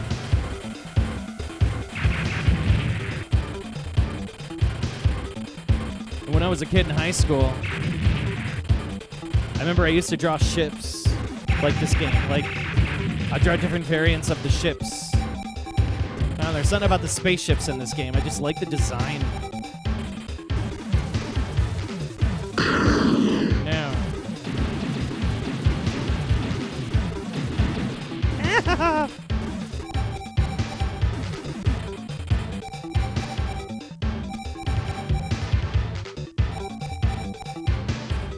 If you didn't have those little skis, man, they can really screw up.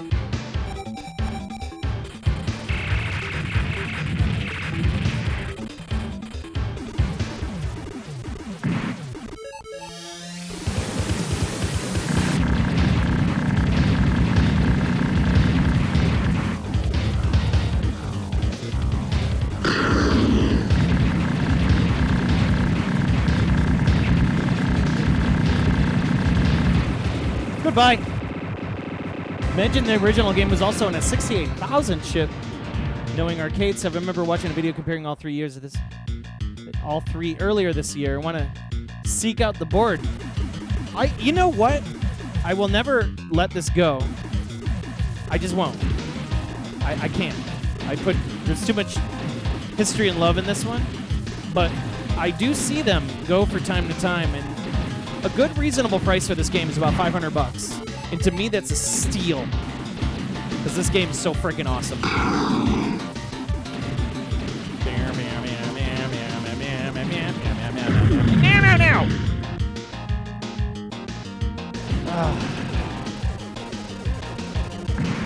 Okay, good price for this is about $500. That's what you're going to see.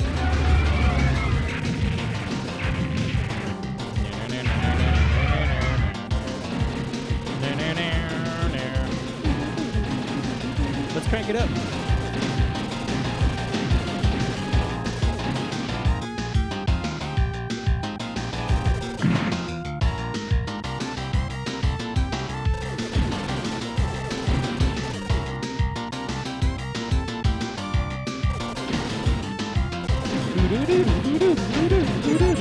Yeah, the extra guy.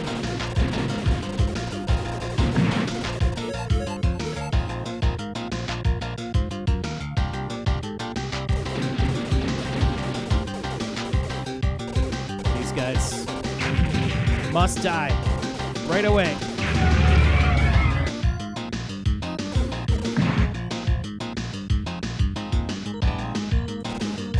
Same as these guys. They can really get in your face. They start taking up real estate on the screen.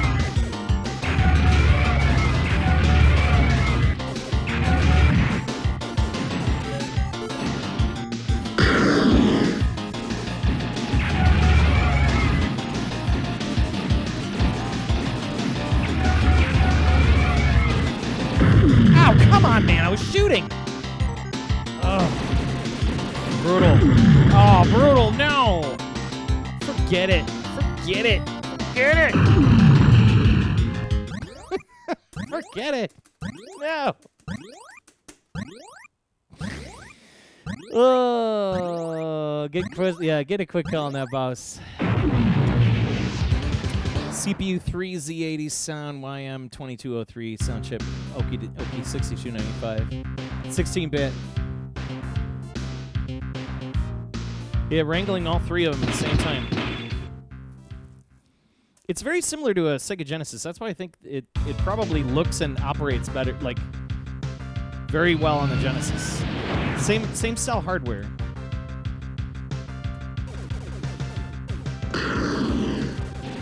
I also forget that I can use both buttons for auto fire. I'm such a dumbass. So like button 1 and 2 will individually do the full charge technique. Either one, so like we let them go, we like hold them in, we can do it.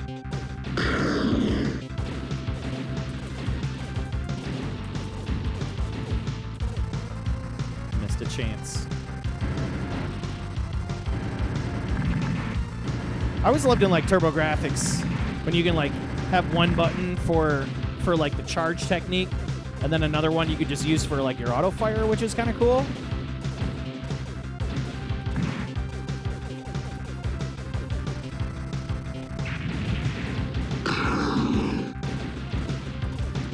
Yeah, all of the Yamaha and Z series processing really translated to the Genesis really well. But there's something, I don't know what it is, there's something charming about the audio in the TurboGrafx one, and the way that the game plays, it's like the port was handled with just expert care. Expert care. It's a top-tier game. One of the few like real TurboGrafx games where I was like, it was one of the last to get rid of. When I finally got rid of like my gaming hardware, the last two games I had for my TurboGrafx was this Aeroblasters and a copy of Military Madness for the TurboGrafx.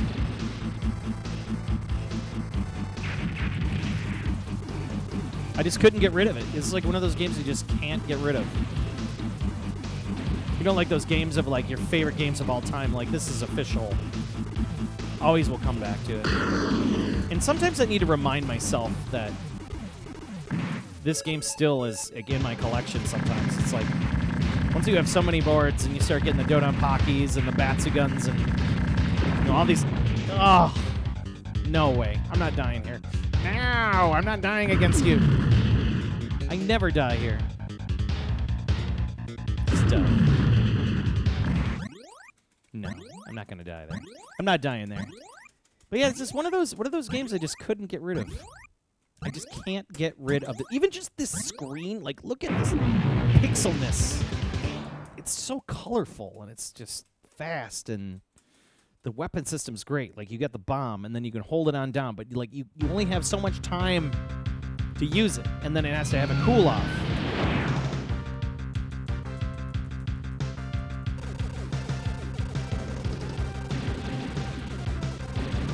Have a couple games like that, yeah.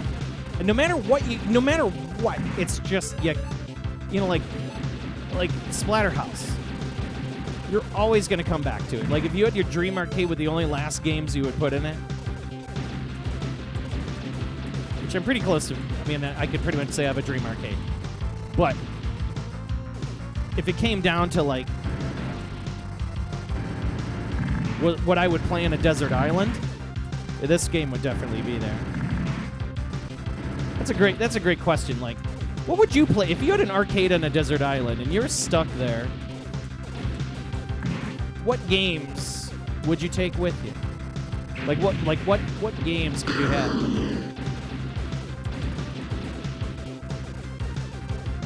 I'm sure I'd get really tired of this game after a while.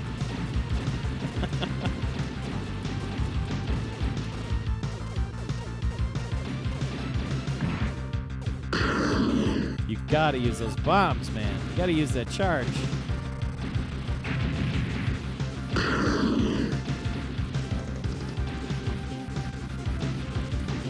I will get far in this. It's just I gotta get into my my routine.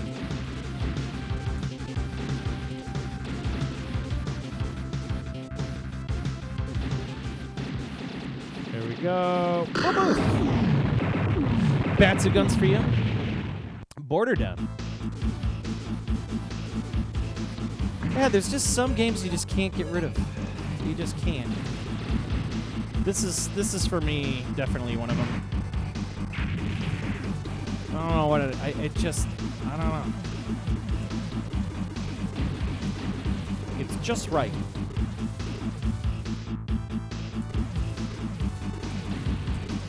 Yum yum yum. Banner, banner, banner, banner, banner, banner.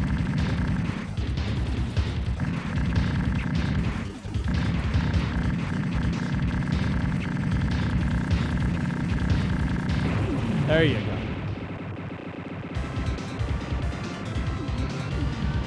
That's Chunk doing. Chunk's good. Chunk. All right, he's good. He's good. He's good. He's nice and stable. It's a good sign. It means I'm going to have a good game. He's relaxed. I'm relaxed. Especially in the cave. There's a part where I was struggling in this damn cave, and then I realized after the first like speed tunnel, you got to get the 6-way shot because there's just too many turrets.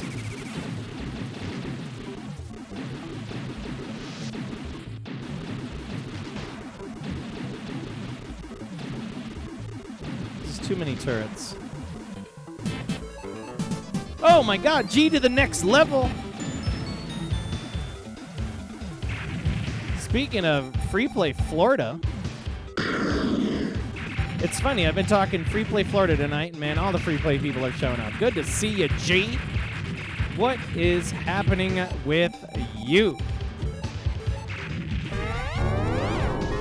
Oh, thank you for the follow. That is very generous. I will catch up to the chat and all the ridiculousness in a minute. I am currently flying through a tunnel and playing shmups. For all those that just joined from the G to the next level channel, my name is Joel. Welcome to Live and Direct from the Pandemicade, my weekly. I try to keep it Tuesday nights. Arcade show. We've been running this for over 5 years. We have a absurdly crazy collection of rare arcade games and hardware. Even some cabinets. We're early in the show tonight. We're talking about rebuilding the new Blast City. There's another one in the back in the garage right now.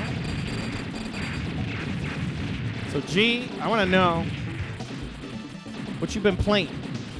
Most likely it's going to be some Genesis action. I know you're going through your library. The bigger question, G, is have you gone through Airbuster? Dude.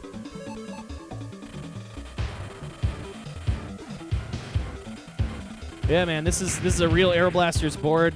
I try to give like the best capture I can, and 3 of my cabinets all have capture hardware.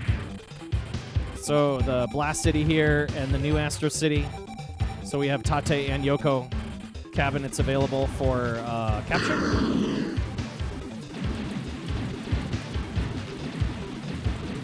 Oh, those things always poop out the bullets. They scare me.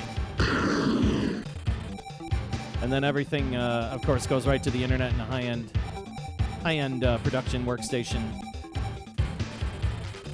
We're not messing with gaming stuff. It's all Xeon.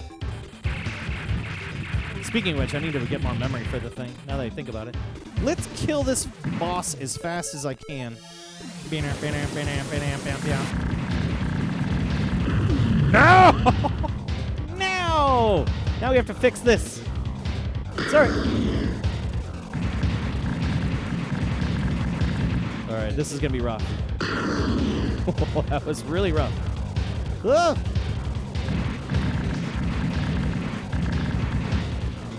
All right, back it around, back it around, back it around, back it around. Bam!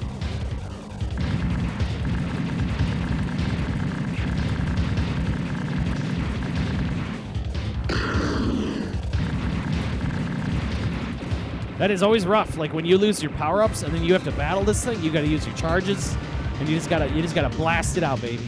Gotta blast it out. Big thank you for the follow, Arcade Player ABC in the house. Thank you so much for joining my little arcade family here. So G to the next level. Where are you playing? What were you playing?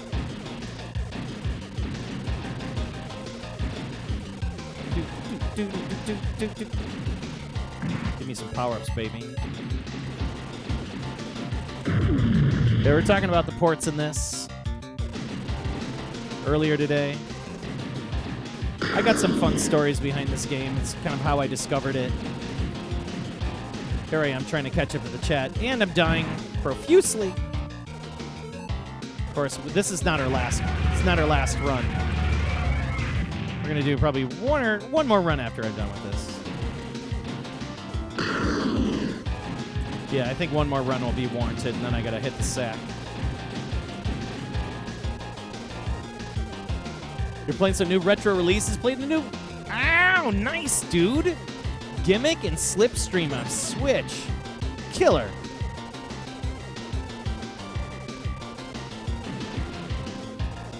Nice. Everybody's been getting on that Gimmick. Gimmick looks great.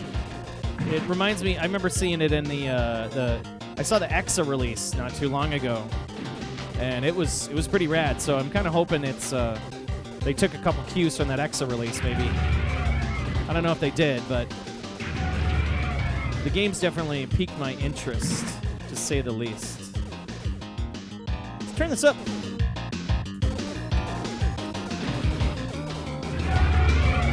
Gotta get these kids put their back in here.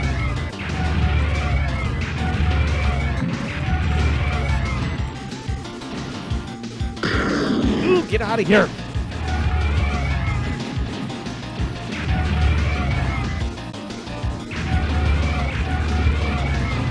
Just keep that upper corner. If anybody comes into your territory, just blast them. But really good to see you, G.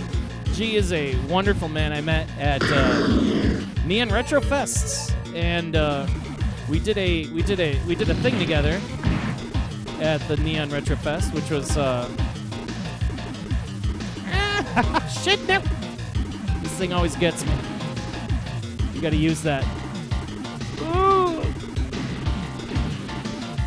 And we did a retro panel together, and just a professional, 100% individual. Thank you, G to the next level. I appreciate the raid, my friend. Shit.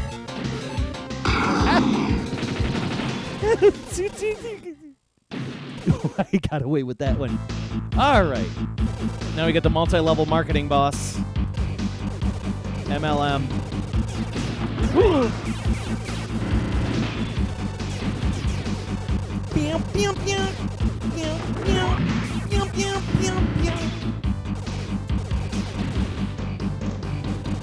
So you can milk this boss a little bit. You can kind of chill here for a little bit and just kind of hit him. Then by the time you have to fight him, just kind of hang out here for a little bit. Then eventually it'll be... I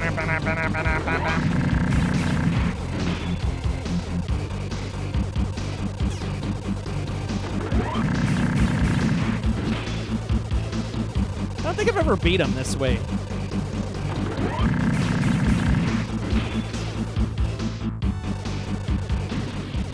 All right, here he comes. Yeah, so there you go.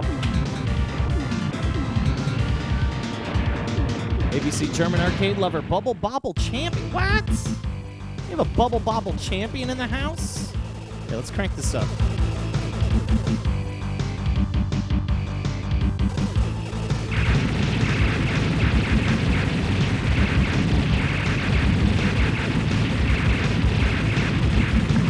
That sounds awesome. Bubble Bobble champion.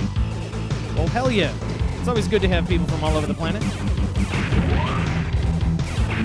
This show is quite international because I've been collecting boards and talking with people and making deals all over the planet. And you can't get half of this stuff I have here unless you're talking to people from all over the planet. So really good to have you, especially all the way from Germany. I was just there. We were just in Munich not too long ago. Beautiful country.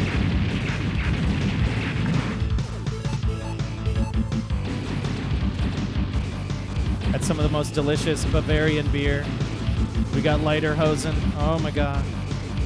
It was fun.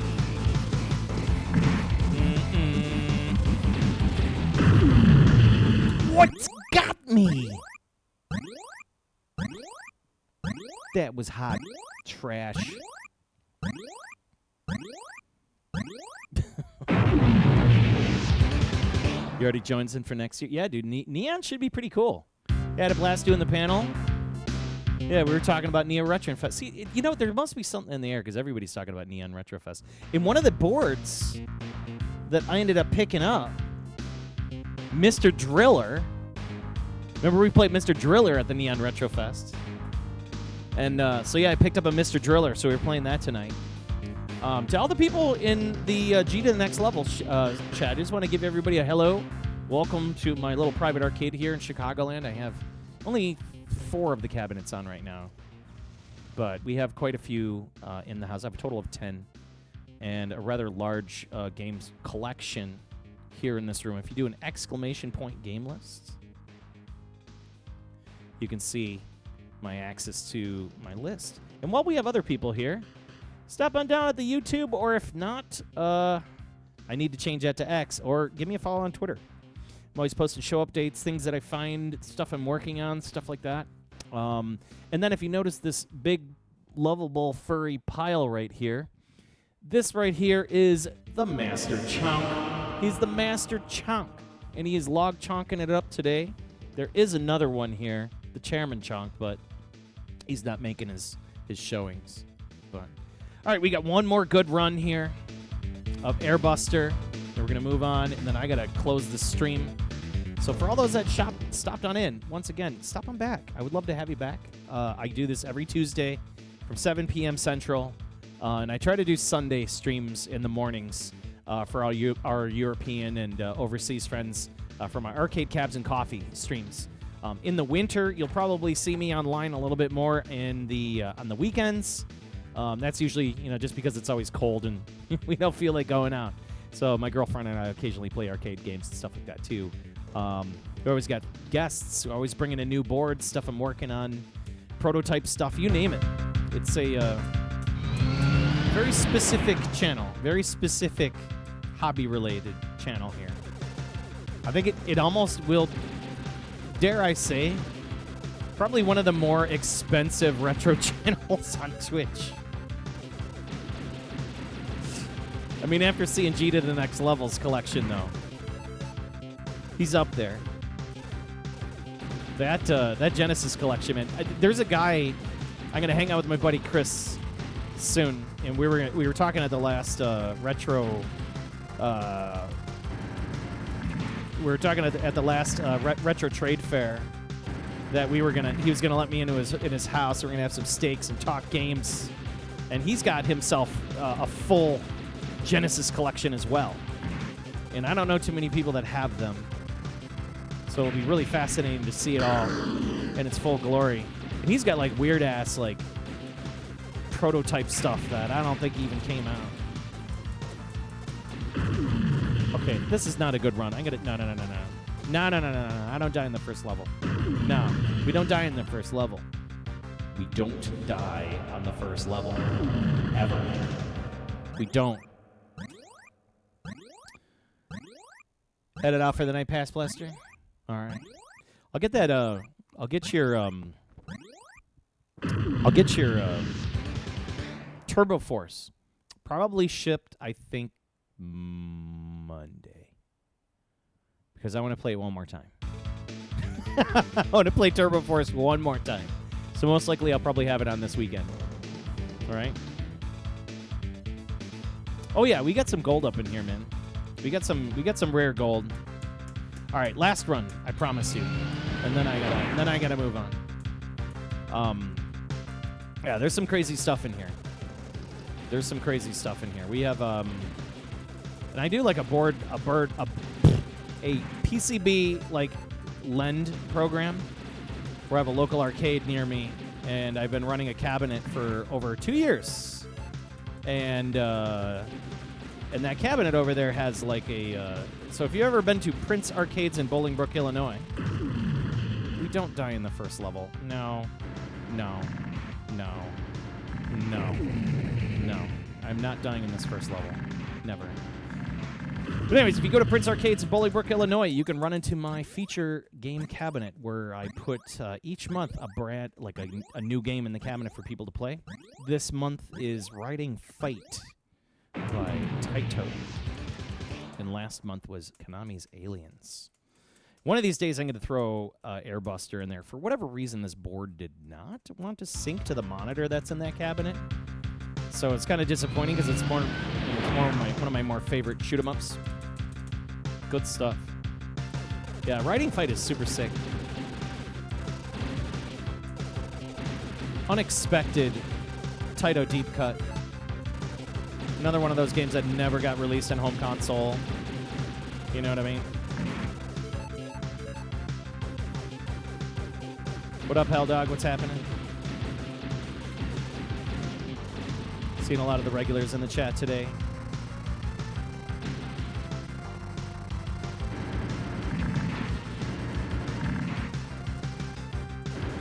I'm always afraid to touch that ship as I'm heading on down. You're back? I'm doing great. I had a bit of a stomach bug between yesterday and today, which really sucked. I almost didn't stream today because I'm on like 4 hours of sleep. I was able to sneak in like an hour-long nap somewhere between like work and the stream, so like I was able to get that in. It appears I'm doing all right. So we'll get back to 100% soon. I just been running my ass off, man. I think that's all it really is. Just trying to do all the adulting things. Oh, you son of a... All right, we're not stopping. Yeah, I'm reaching the end of my limit here.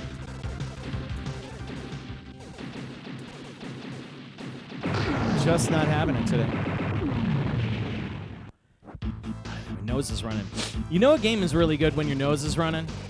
And let me tell you, G to the next level. I don't die in the first level. I'm done. I'm clearly having issues today trying to stream, which is such a bummer.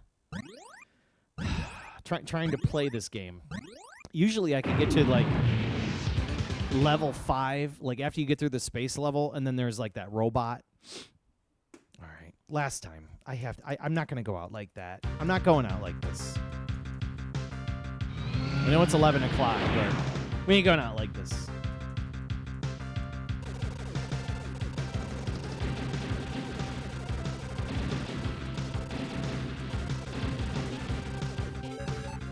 Cool.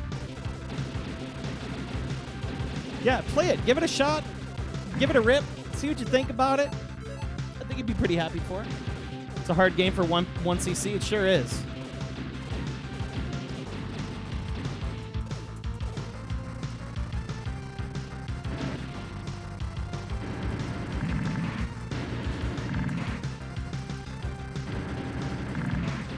There we go.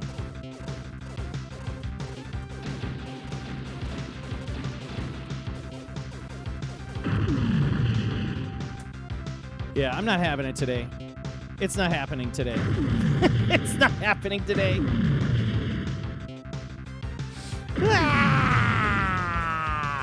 Just not happening today. It's okay. We're going to come back, though. We're not done. We're of course, never done with Airbuster. Because Airbuster was basically the game of the... It was a shmup of the year for 2021.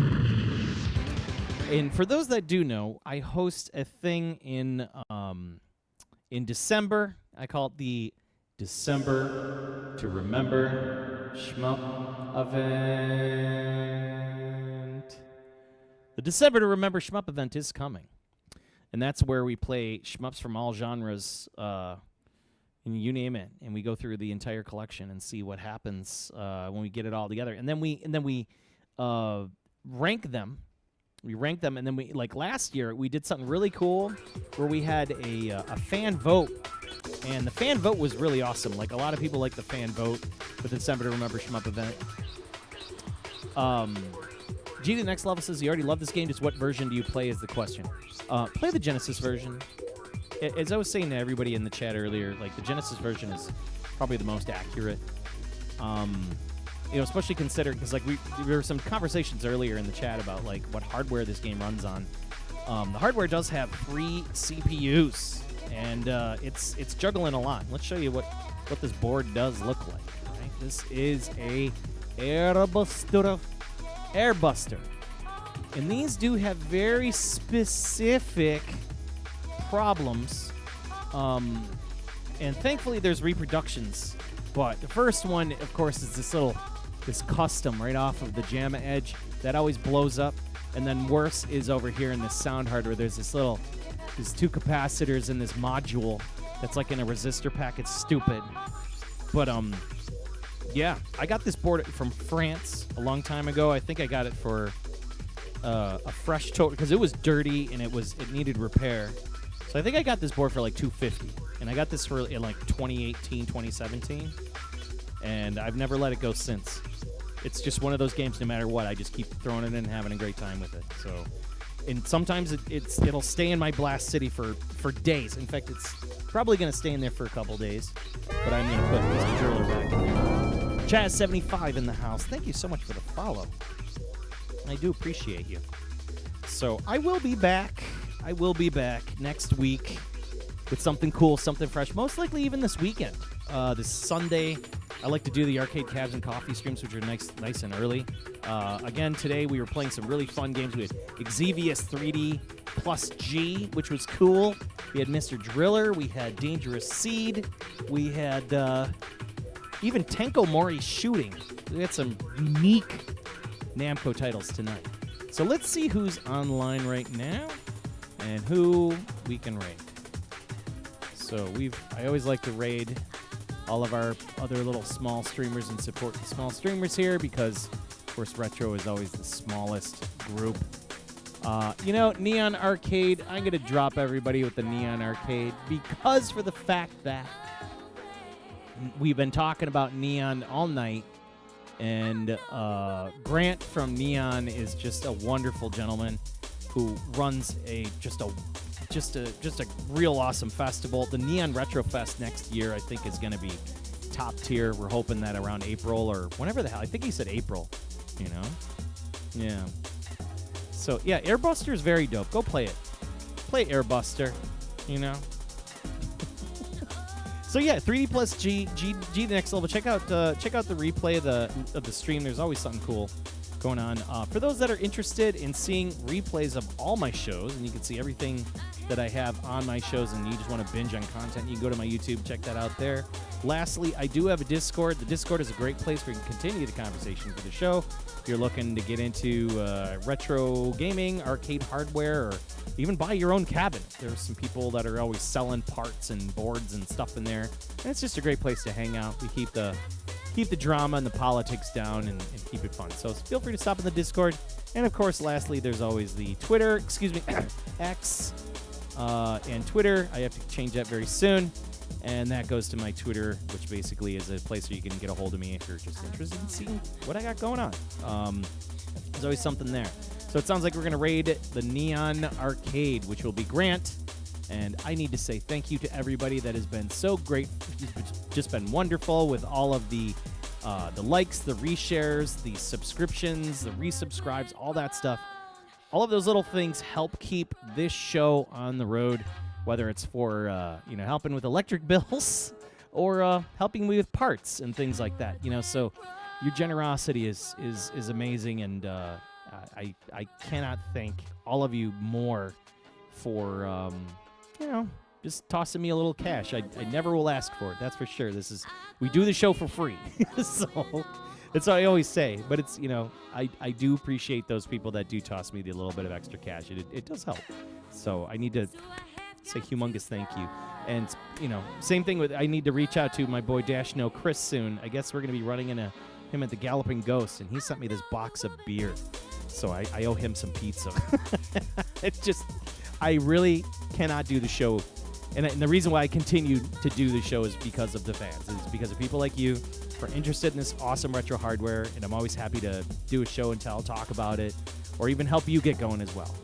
So it's not uncommon that I'll if people reach out to me and I'll help them out. So feel free to do so. Anyways, my name is Joel from the Master Chunk, the Chairman Chunk, the Pandemic Hate, and all the cabinets. It's time for me to shut down. It's been a pleasure hanging out with all of you. Stay safe. Stay out of trouble. And I love you. Have a good night. It's always a pleasure. Good night. Stay tuned for the Neon Arcade. Coming up next.